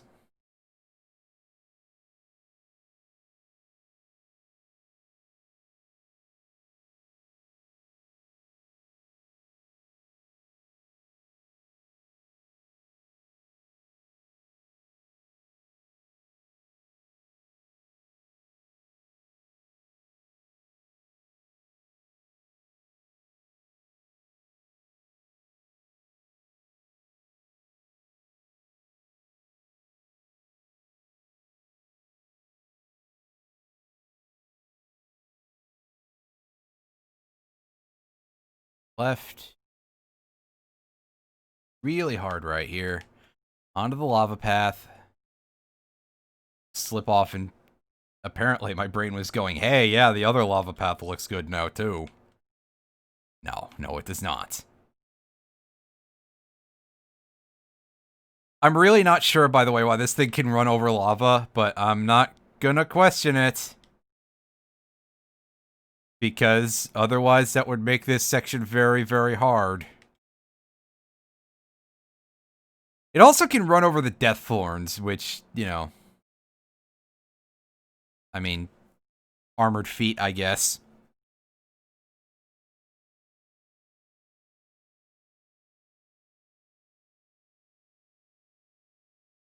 Fuck.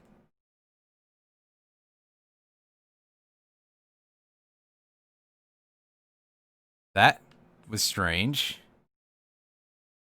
Granted, I'm also not, like, inputting precisely in any of these sections, like...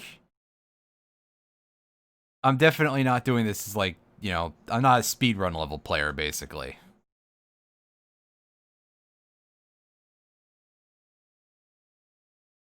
If you ask me to do something perfectly in terms of input, I may get it right like one time out of 70. It won't be pretty. It won't be a good time for anyone. Whoa.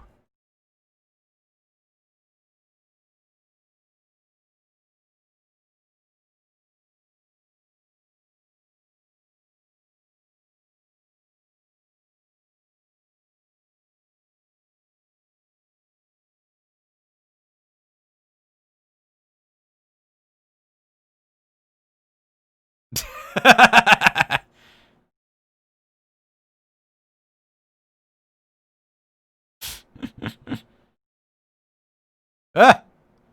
Shit. That's my bad. Oh no.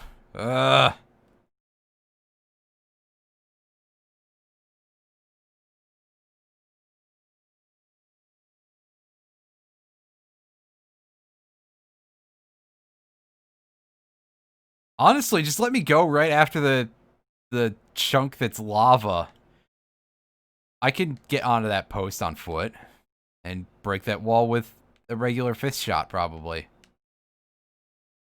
Dang it! I'm starting to feel like I should take back everything good I said about these sections. Okay, the enemy design I still like. It's very silly.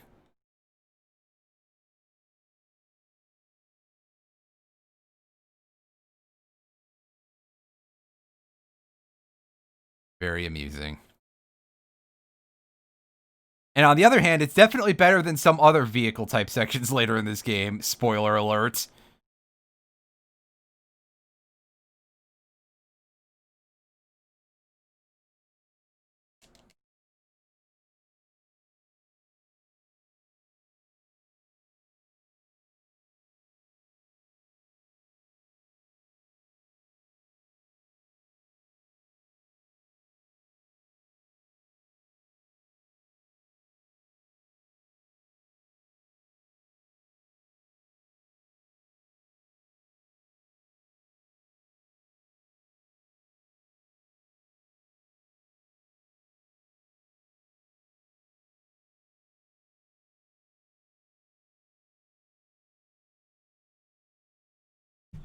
It's definitely how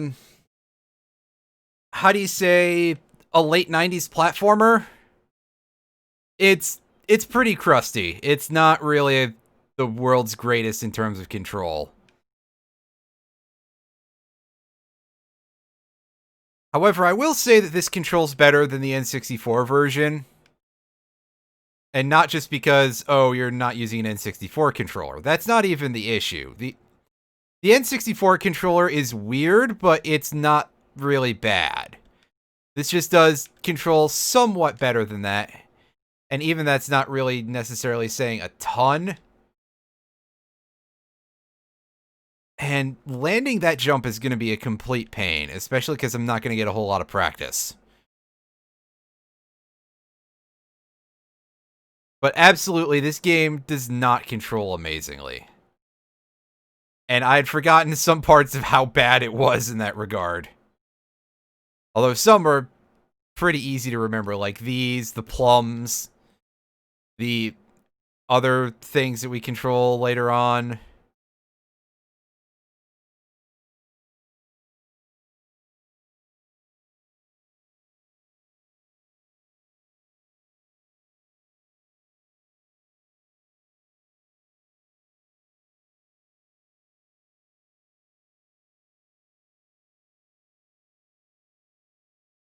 Oh, that happened. That's not great.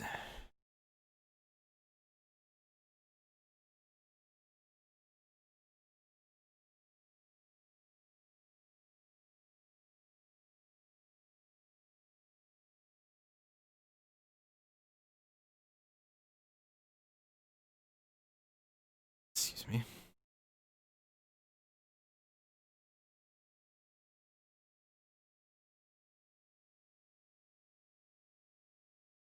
Stay on the path. Or don't. Honestly, as soon as you have to start saying something like that, you're probably dead.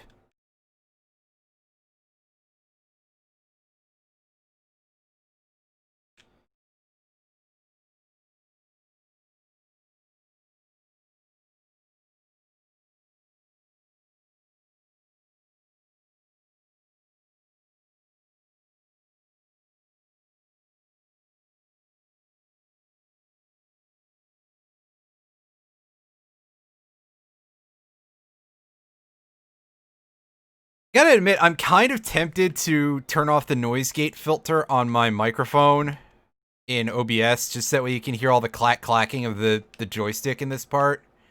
But I won't do that to anybody. That'd be quite hard on the ears.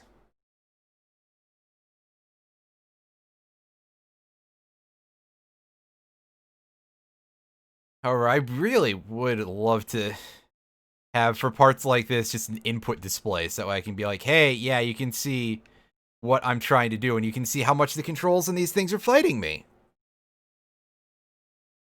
Because, good lord.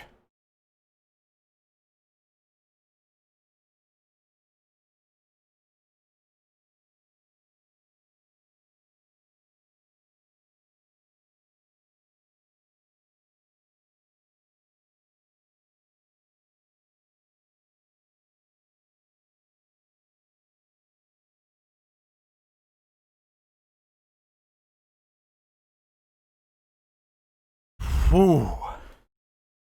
Getting a little salty here.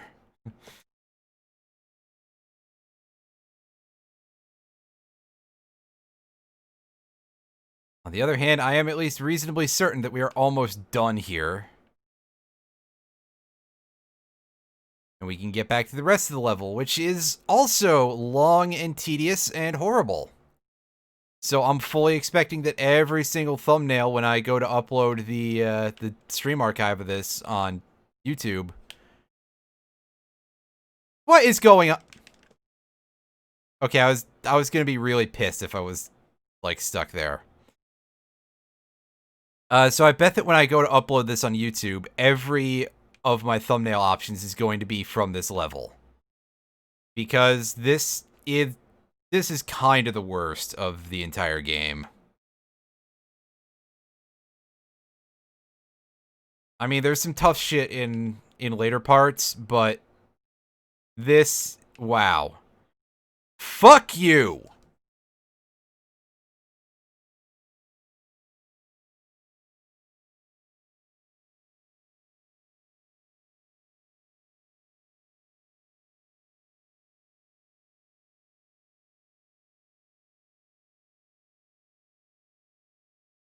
Okay, get back on the... No. I don't know what that was, but I was definitely hoping to be able to get back on the track after that.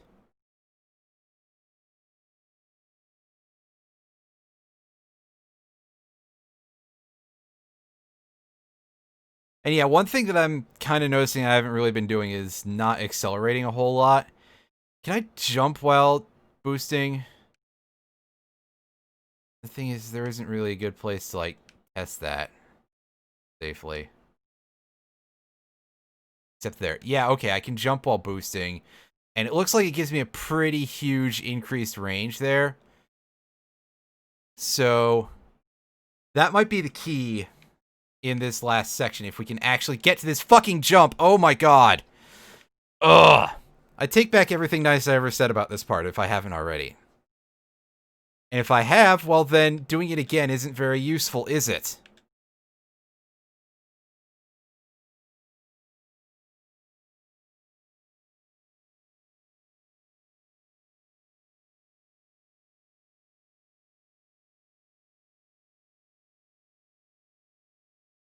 If I didn't have any sort of childhood nostalgia for this game, this is probably about the point when I would take the disc out and smash it with a hammer, by the way. Just want to put that out there. This this actually has definitely... I've kind of gone over the edge a little bit here.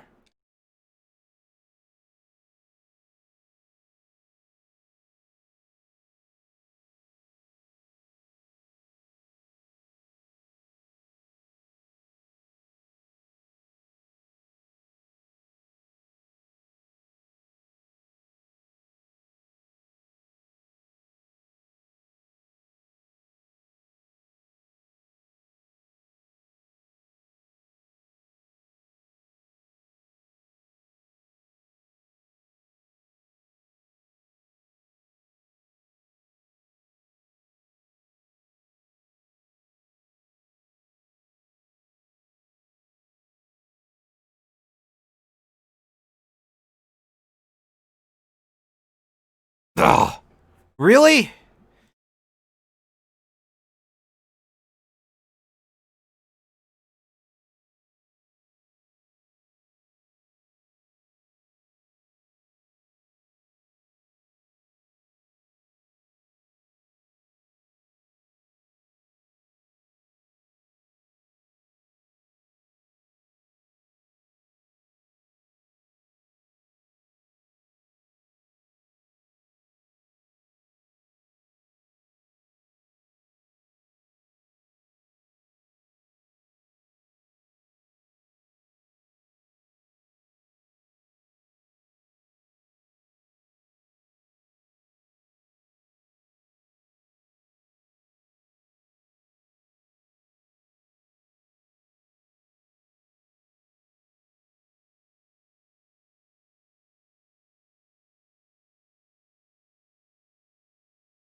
Bullshit!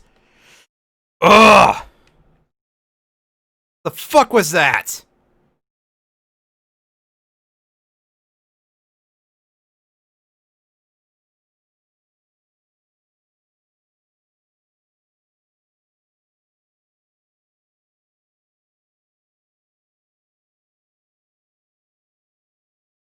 Get this right, Rayman, or I'm gonna break your fucking knee. Oh, right, you don't have any knees for me to...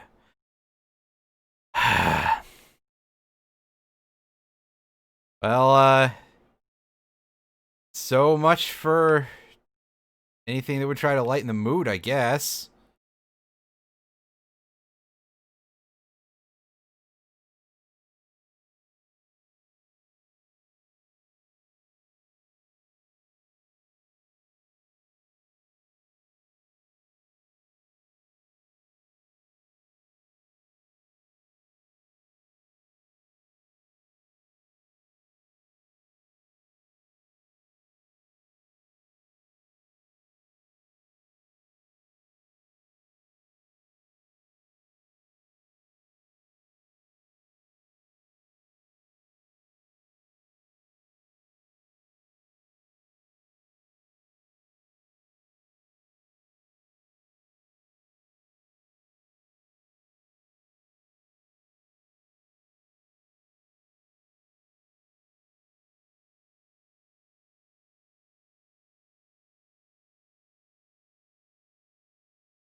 Don't even know that I can be annoyed anymore at all these tiny little screw-ups of this easy stuff. And unfortunately, I don't know if there's anything past here that's worth getting, i.e. that's a collectible or anything. So I don't know if it's worth it to just absolutely tank my health and just go back out the way I came. It may very well be smarter to do that, but I will never be sure unless I beat this section, which means I will never be sure. I guess unless I go beat the entire level and find out, oh, hey, I missed one thing and it's probably behind this door that is at the end of this walking shell section that is probably in front of something even fucking worse because this game is just, you know, by 1998, which I think is when this game first came out on any hardware, the whole coin guzzler mentality was well and truly over because a lot of these games weren't going to the arcade first unless they were like fighting games and stuff, and games were getting more accessible in terms of difficulty. They were not as difficult as stuff like this. This is just kind of a huge step back. Actually, given the controls, I think the problem is no testing. It's going to be great seeing the credits and looking to see if there were any QA testers and just laughing about how they probably weren't actually... how those names are probably just made up or they weren't paid or something. Because I could believe it. I could believe that they just made up a bunch of people and called them QA testers. Or we're just like, oh, you got us donuts. You're a QA tester now. That's right. Fuck you. Fuck this entire section. We're done. Finally, all it did was for me to insult Ubisoft's credibility, integrity once again. And let's see how the game sounds. So I'm going to unmute my speakers first. I said I'm going to unmute my speakers first. All right, it seems to be good. Well, yeah, that's the other part of it, but, you know, under the assumption that they had any to begin with. Which they didn't, but, yeah. Okay, so the sound glitch ended too, and you can see we pop out right on top of... Is this the beginning of the stage? I'm not going to go down right away because I'm going to make sure that there's...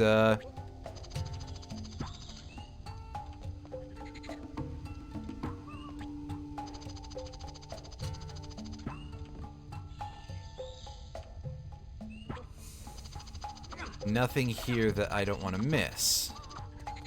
Don't want to miss a thing. I definitely don't want to do that section over again.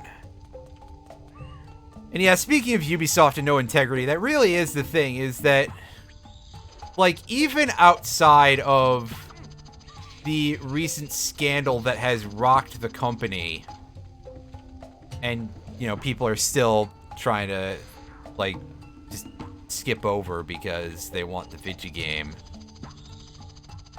And they don't want to be made to feel bad about it, which, you know, get over yourself. You should feel bad. It's a video game. You're letting human lives. You're ignoring human misery or something over a video game. Like, you should feel bad about that. Yeah, even before this big scandal came out with Ubisoft, they really did not have any integrity on a corporate level whatsoever. So, and this series was the closest thing they had to something that was, like, decent, that it almost felt like they cared about. I mean, I'm quite sure that they did not, because I highly doubt that Rayman is where the big bucks were.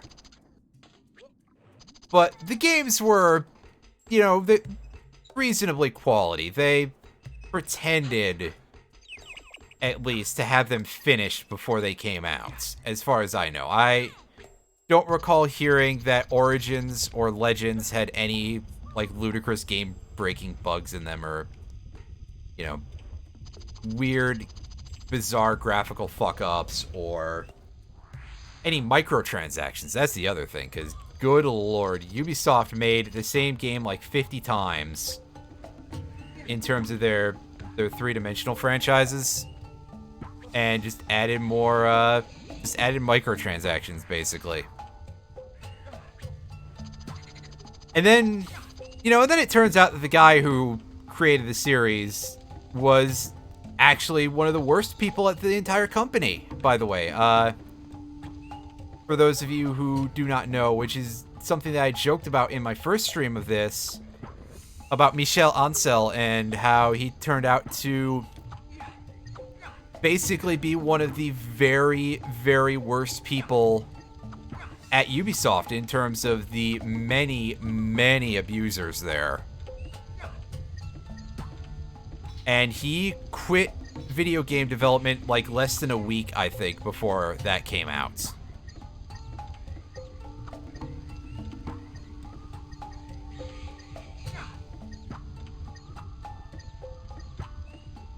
Oh god, I forgot that Uplay was a thing that, like, you were basically forced to use for Ubisoft games. That's right, I wanted to play Far Cry 3 Blood Dragon many years ago.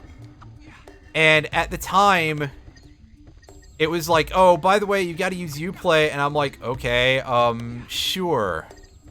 Using 2 layers of DRM sounds a little bit little bit, like, not fun, but okay. The things we do for our video games, you know, the amount of ways that we irritate ourselves just to have fun. Also, hey, it's the low-budget Mike Wazowski from Cave of Bad Dreams. What you doing here? He's so hard to catch.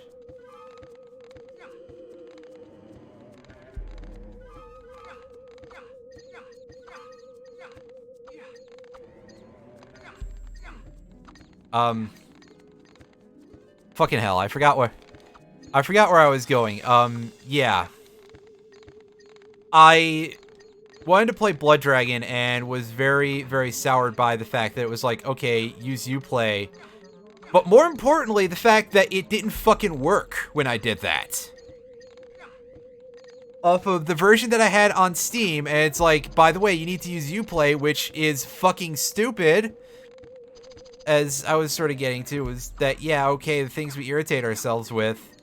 And yeah, at some point, maybe I'll just be like, okay, I'm just gonna pirate it because you decided to sell me a non-working unit. I think I'm entitled at that point to do it. I paid for it. With my own money. With my own, like, $3.45, because I'm pretty sure it was on sale at the time.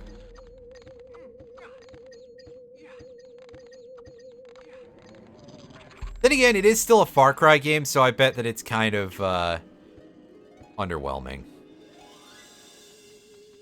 So, Mike Wazowski turned into a plum.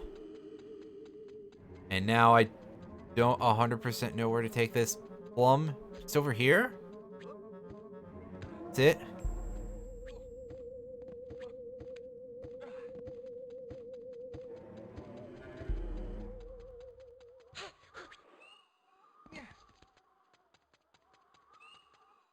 This appears to just be all we need to do with that.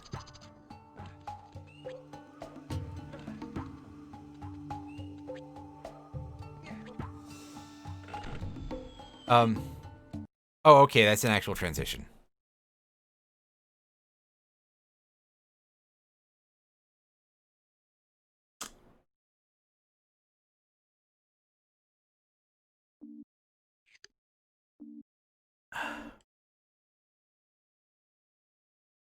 By the way, I want to point out that that section took like an hour. I think.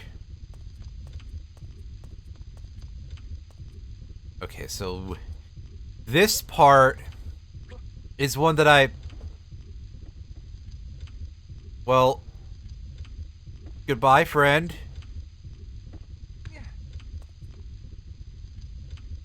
This part is one that I remember doing like 10 times, basically, or something, in order to get everything, because it's a big old magma tube where you're riding on a plum. And look at all of this stuff and how easy it is to miss. So you gotta get into the super lava.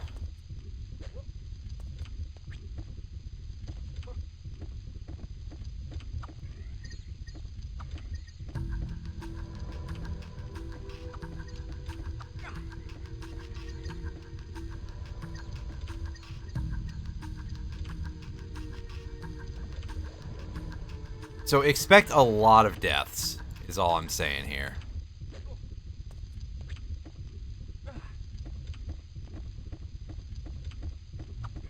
I don't know. Like I said, I don't think there were actual playtesters.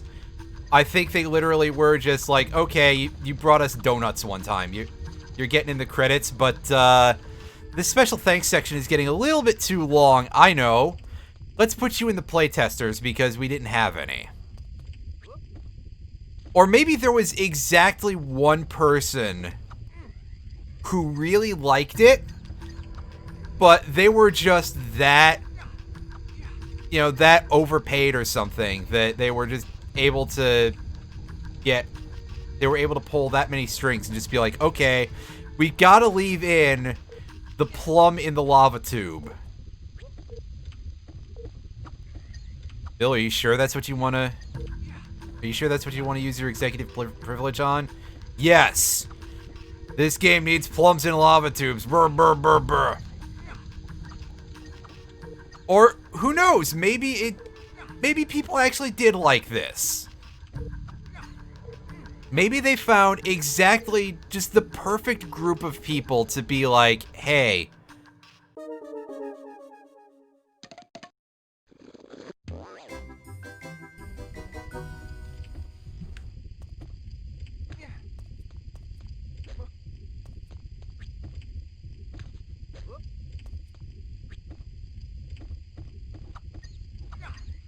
But definitely, as it stands, this was pretty terrible. Wow, that's sure something. I've heard, by the way, that, well, Twitch has been doing this thing, at least to users of uBlock Origin, where it's been trying to run an ad roll inside of it in streams. And that causes the stream to fuck out if you're using uBlock Origin. I haven't had this issue very much myself, but it's something that I've heard tell about. And, yeah, that's pretty snake. That is some snaky shit. That is really, really gross. But then again, I have uBlock Origin on, and I have it armed for Twitch.tv, and the ads still go through. So, you know, either way, Twitch is doing something a little bit gross with it, and, you know. Can I stop jumping into this fucking thing? Let's just try catching it and repositioning it.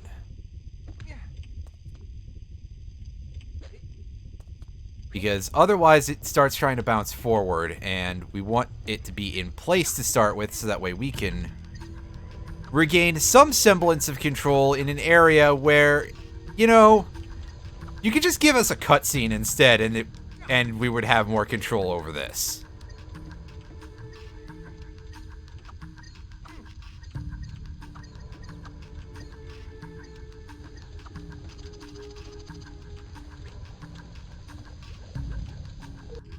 And yes, there's a thing inside of a jump that is that much of a pain. You have to intentionally screw that jump up in order to go get that collectible. Or maybe somehow pull off grabbing it on the fly, but I don't think that's very doable. Oh, Lord. That was...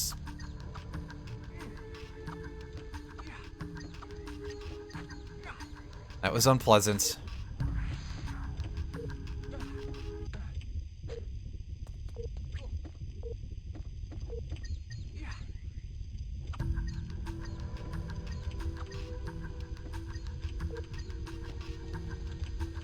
Yeah, see, I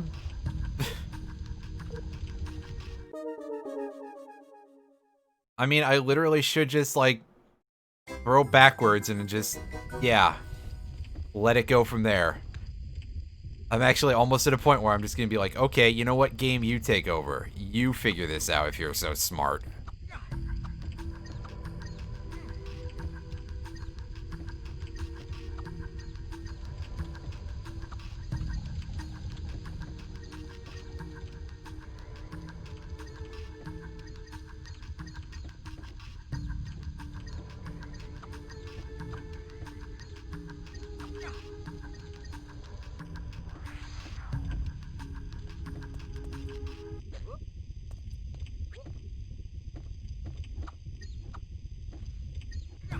Something that probably would have helped me is if I had gotten that rate of fire bonus instead of picking up the deflection effects. And yeah, okay, apparently sometimes the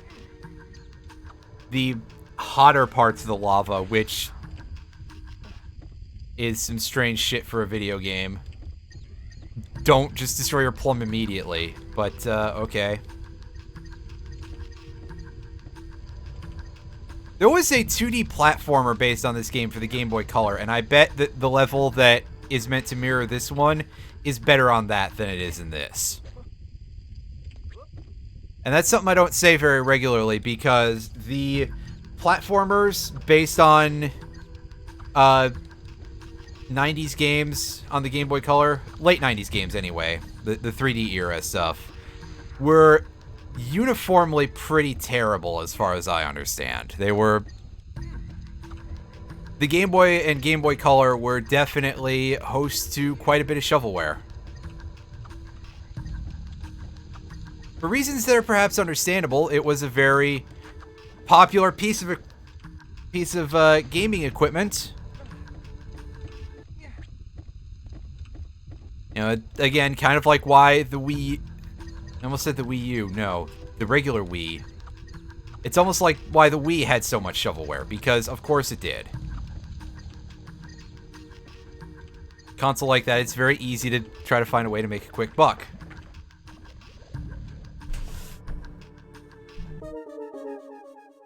Oh boy, this...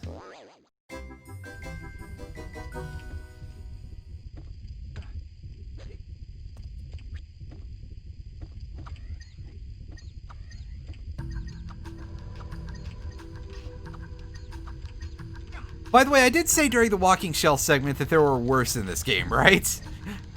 This is worse. This right here is fucking worse.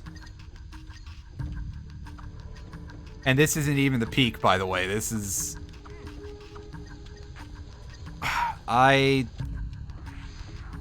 If I keep ramming too hard into the wall in that section, by the way, I just get launched basically straight into the death hole.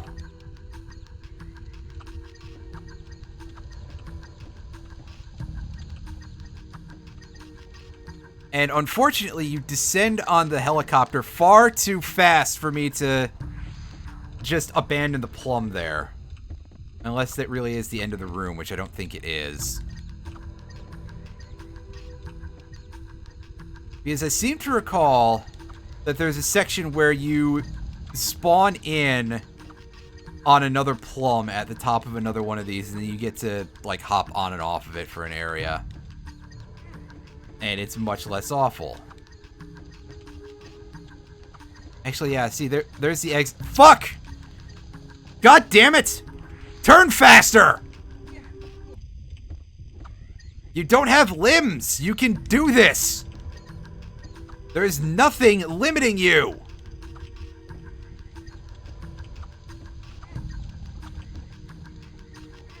We can tell that physics don't exist in this game, otherwise I'd possibly mention air resistance, but ha ha ha!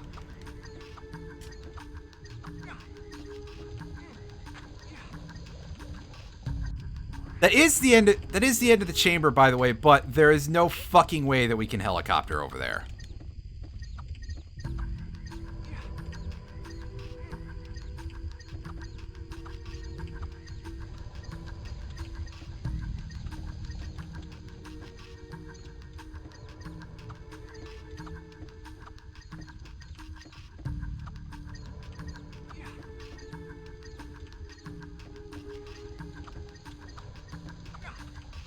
There we go.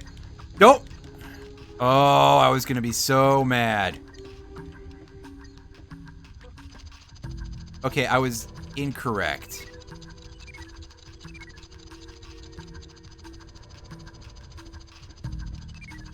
At least we get some health out of the deal. And we hit a checkpoint. Oh boy, we got things popping out of the walls. Awesome. And I hit the wrong button. It's okay,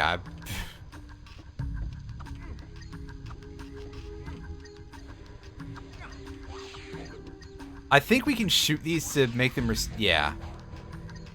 For, like, a second.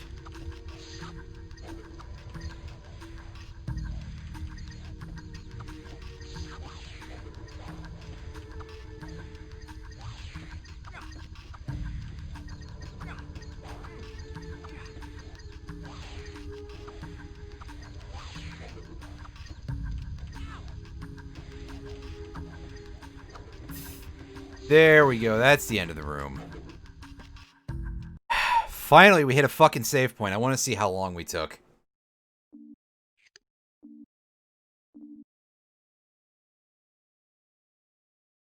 $12 minutes. 12 minutes. For that honky bullshit. At least we had some healing on the way down. And awesome. Camera controls. Not until you get on land. We just jump over. Checkpoint. Health. Or health we can't reach, so I think we'd have to actually use the plum to get that. Also, yes, there's a cage nearby-ish, so that's gonna be fun to get on the fly.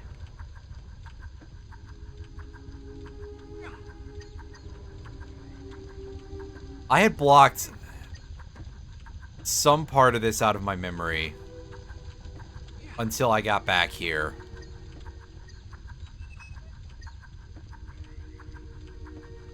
I mean, I remember some parts of this that were really bad, but I didn't remember all of it. Let's get over here.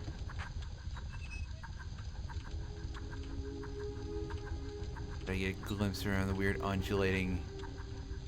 Okay, so that's something we can loop around to. I hope we can do that in this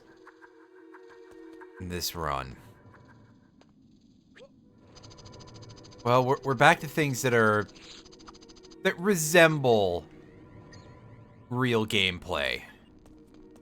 Because we actually have some control over this. Or we can just have that happen to us. That's always an option as well.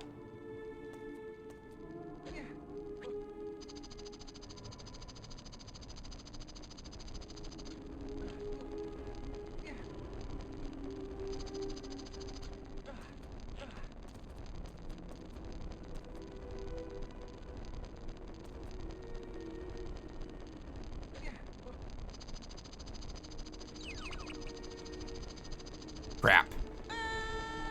I cut ahead a little bit there, basically. Alright, so the sphere is still in place.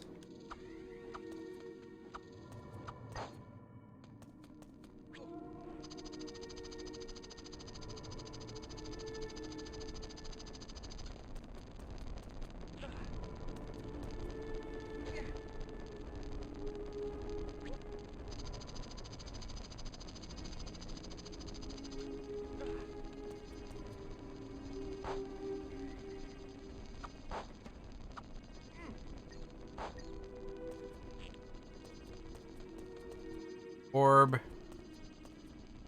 Getting harangued by these, I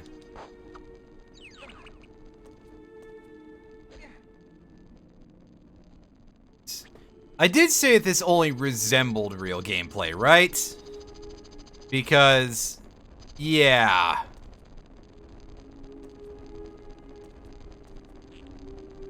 It's certainly only a resemblance. This barely counts as level design. But you know what? It's more level design than the shit we just dealt with, so... At this point, I will, unfortunately, take it. Go. What is this loop for?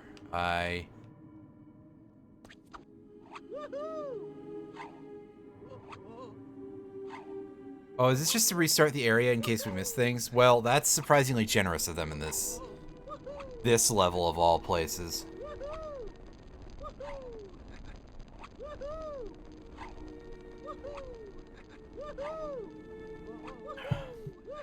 This is one of the first ones in the game that I think we've seen, by the way, that moves.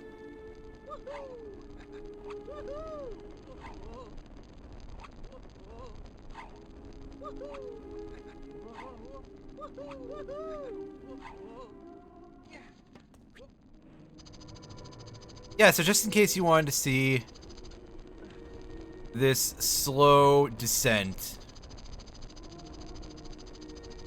The physical slow descent. The slow descent into madness doesn't need to be revisited by anybody.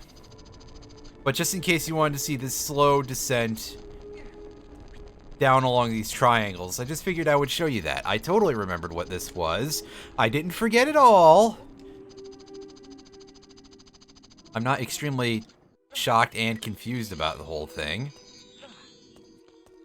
Pick up our ball. Triangles. Yeah, there you go. And we now have to get this plum over here. Alright, come on, buddy. Do your thing.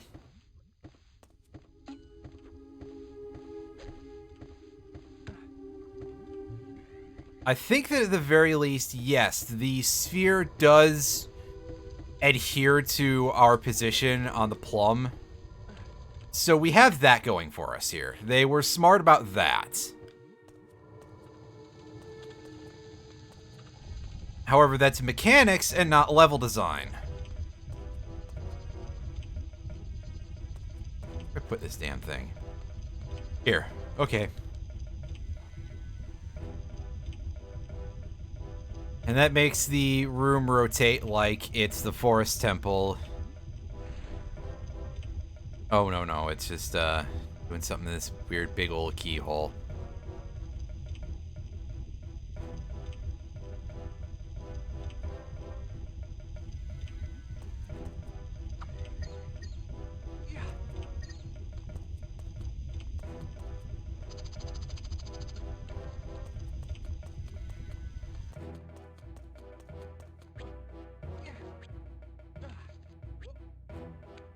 So to deal with this, we have to go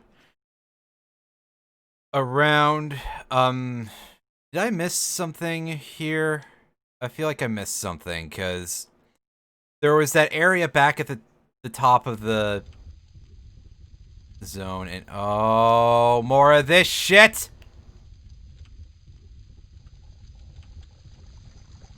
Okay, well, at least it just seems to be this. Also, no sound effects. What happened? And now my controller is doing the mouse thing again. Great. I don't know why this is like this, but I fucking hate it.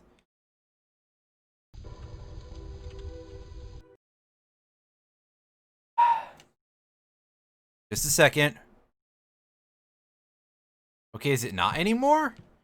Has it decided to behave after I... Yeah.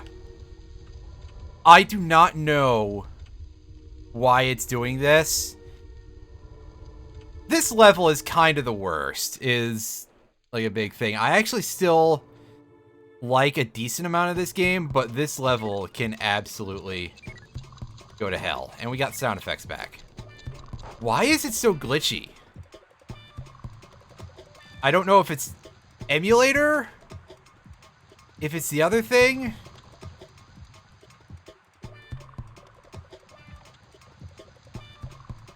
I mean, the controller thing is probably like either emulator or PS4 Windows. Probably everything kind of sucking all at once, but the sound effect glitches, well, gameplay glitches, I don't know about that. The controls have definitely always sucked an entire boot. An entire butte. So that's not new, but yeah.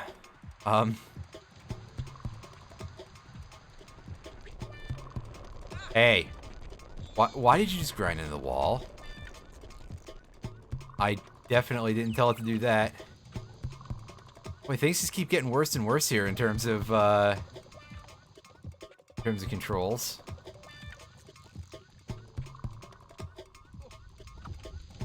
Yikes! What? Why did I let go? Why did I fall off the... Oh. Fuck.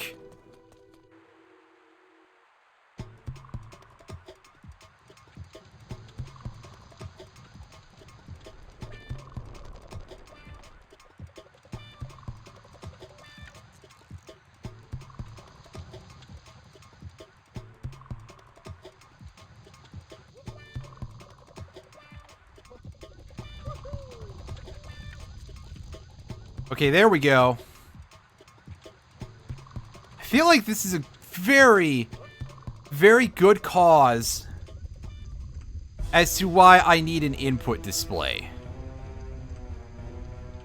when I'm playing this game. Because, ooh, that thing of me somehow swinging just at the wall and dropping off.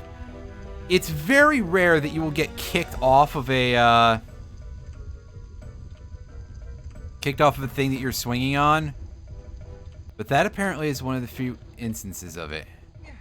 And I'm hoping that what I'm doing now is the way I have to go. In fact, I am not going the right way.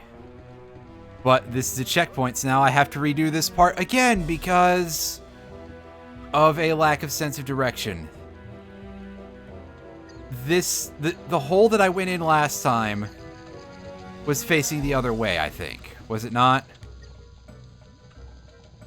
So, what happened? Why? What even is level design? Am I right? Who needs that shit?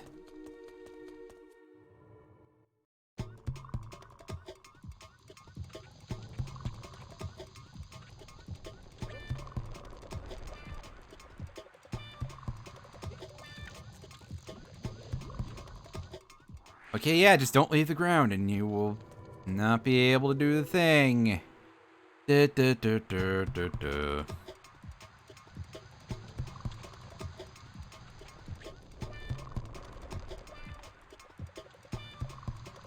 Ah! Fuck. I thought I was about to fall into that tiny little pocket of lava.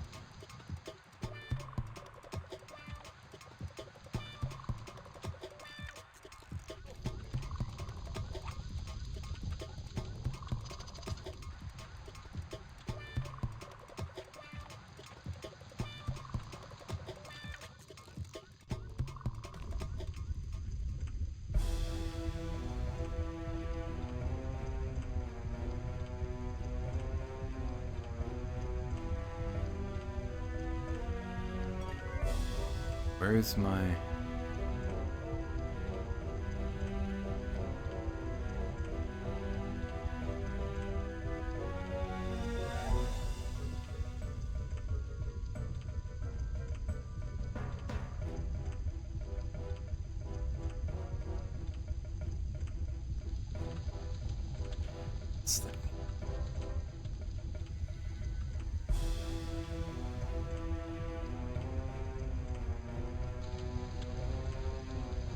And we get an air quotes boss fight here, which is literally just jump on its back and use it to get to the end of the thing.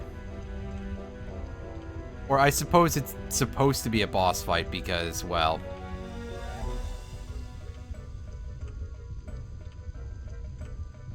And excuse me again. I'm going to ignore that for the moment and go back because I have a feeling that... Oh. Is there no way for me to go back? Am I fucked? Do I have to restart the entire level to go back to this area? I do. Because I had a realization that maybe the purple lum that I had grabbed onto earlier, I had to follow it all the way back to get to that area that I was thinking of. And I have to get up on Umber's shoulders here. Using this thing. Maybe even head. Yeah, there we go. And we get a cutscene.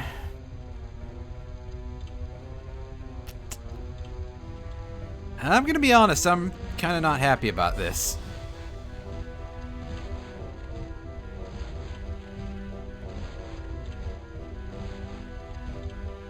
Yep, get out of the... Get off its head before you get dunked in the Kool-Aid. Also, a single thing of health for some reason. Right before the end. I'm confused. But, okay. Let's get our thing and.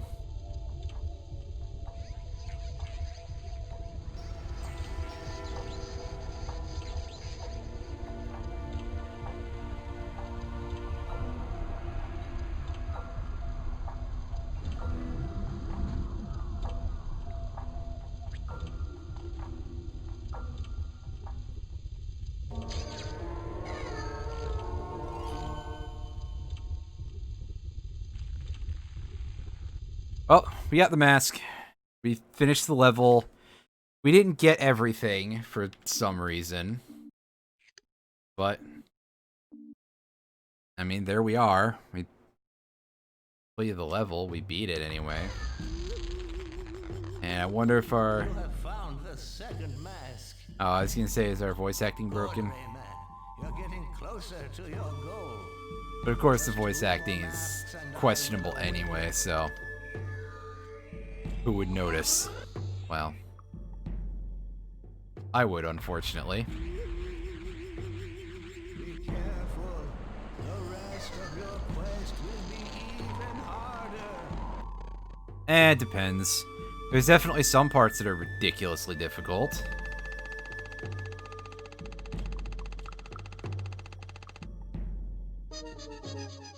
Oh no, I don't get to play a bonus level where all I get is health.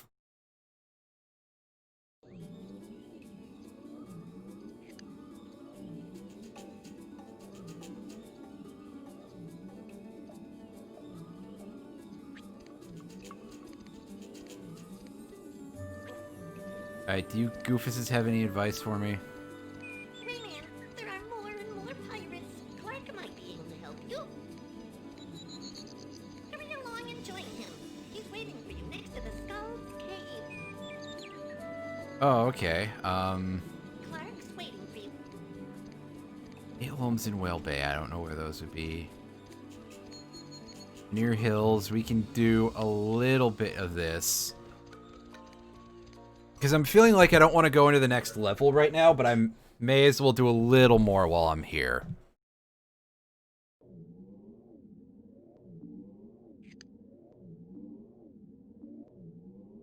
As I go ahead and save after those 1 minute gaps.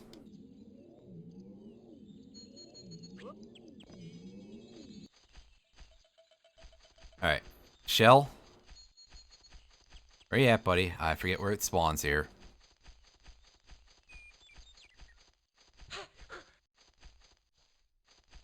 I know it does.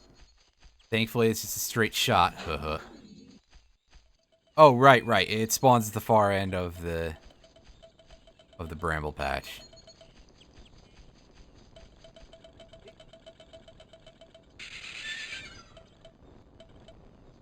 And I'm facing very much the wrong way, and turning around in that span of time is not really easy, so let's just loop around the tree. Break that open, even though we've broken it open many a time before. Get in here. This room is going to be a lot easier to clear out with enhanced firepower and the bouncing off of enemies thing. We can't do anything in that little side room right now without the rain dance because Glowbox decided not to give it to us. Like a big blue thing that can hold stuff in his mouth.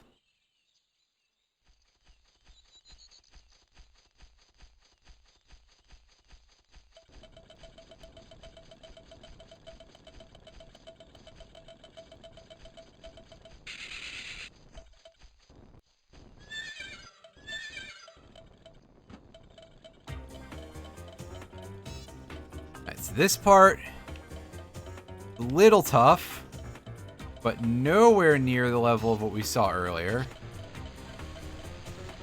In fact, we should be able to jump in this section, but I don't remember for sure, and I don't know if I want to chance it right now.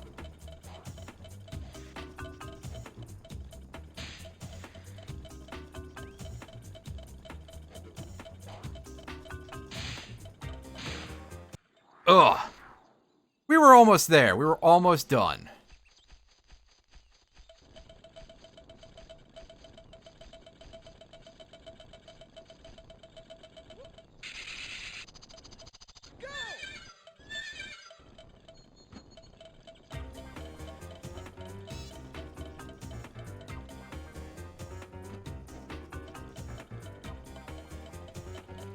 Yeah, Rayman, you certainly made an attempt to jump there. You lifted your ass. Does Rayman have an ass? That's not a question that I think anybody wants to hear ever. Does this character have an ass? That is pretty cursed, I gotta admit. There we go. Alright. So I think we should now be able to light this torch. No?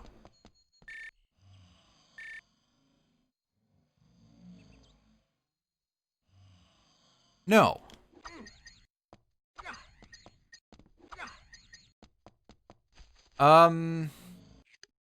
Well, shit. That's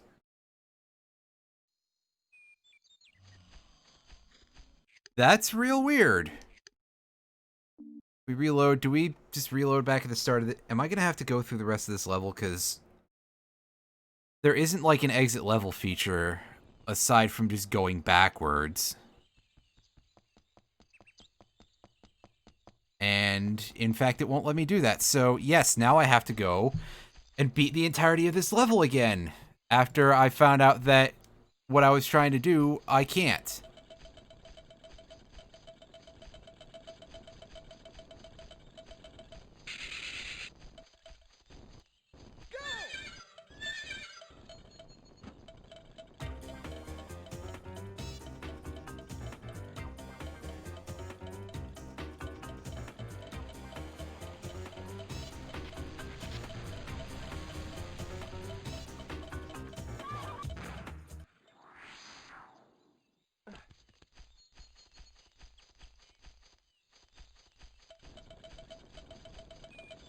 And I forgot where that vine springs up, so...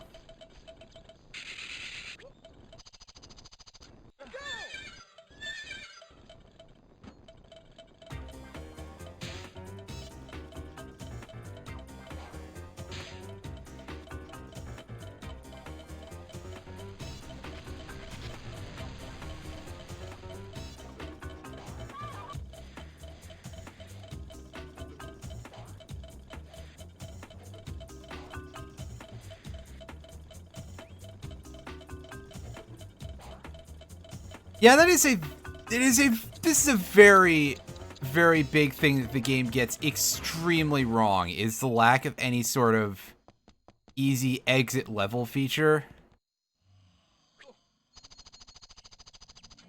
And yes, for reference, that cage swinging you heard is down in the area that we can't access.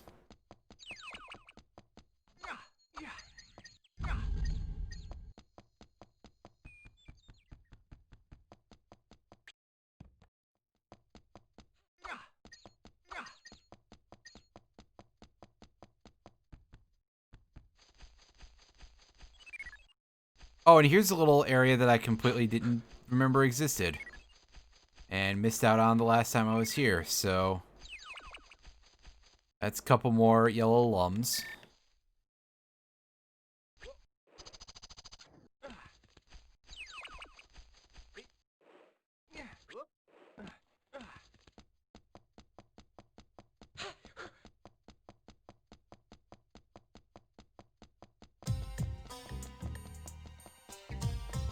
And we get this music suddenly popping back in, so,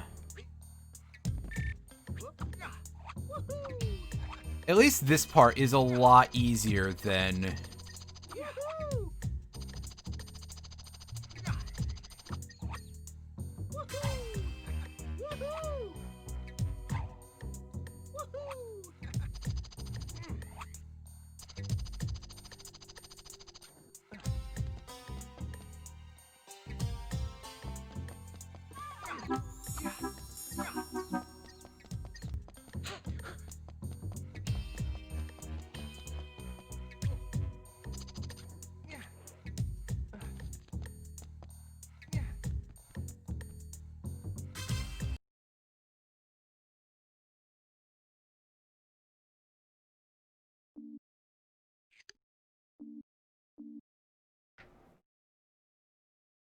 Yeah, we're almost done for the day, because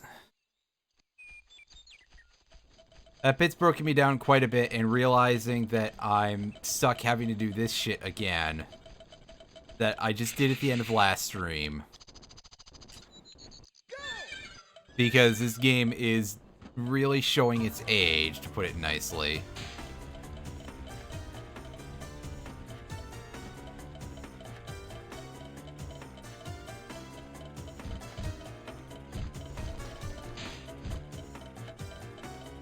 And there we go. That's like the only part where it's ever advisable in any of these segments to... I almost said fast forward, but meant accelerate, but...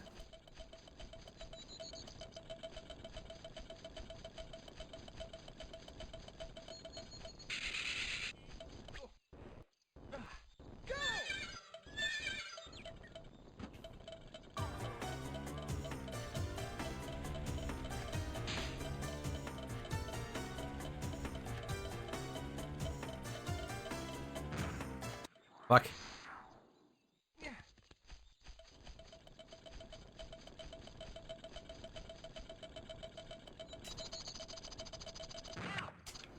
Dang it. I thought it was going to run out of steam at that point.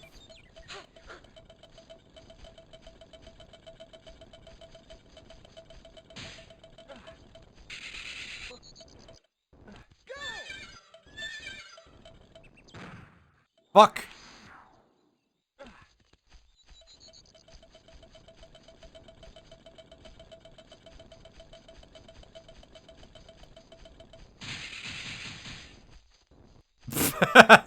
Someone was having a bad time over there.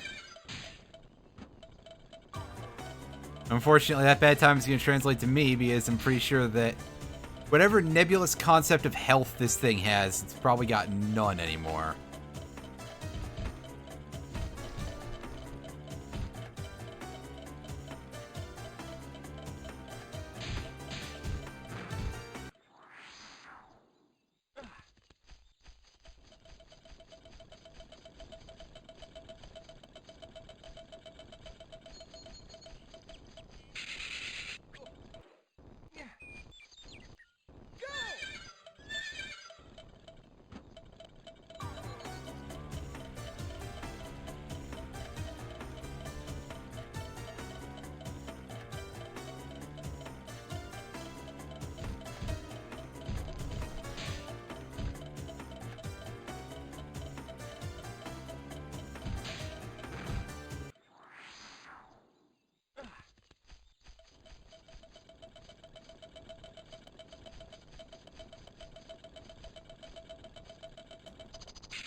What the fuck was going on? That was freaking me out, because I was getting the sounds of getting hit while I was coming up to that slowdown part. So yeah, that was not particularly a nice thing mentally.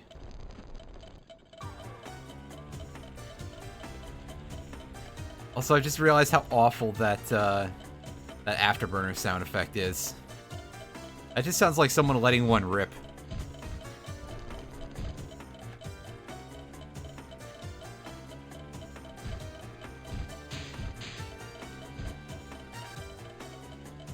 Alright, well, we're done with this level again. I just really wanted to see that. I just really want to see this cutscene again, let's put it that way. Actually, it's because I can't just exit the level, but... oh well. Thanks to everyone who watched. I will be back on Friday with a much better game than this. I.e., most likely Metroid Prime Randomizer. Unless things start going in a certain way and I just feel like murdering things tomorrow and I come back with Metroid Prime Randomizer? Depends. But, yeah, obviously this is definitely a time when, you know, when you might expect someone to not be necessarily the pleasantest human being, I guess. Yeah, shut up.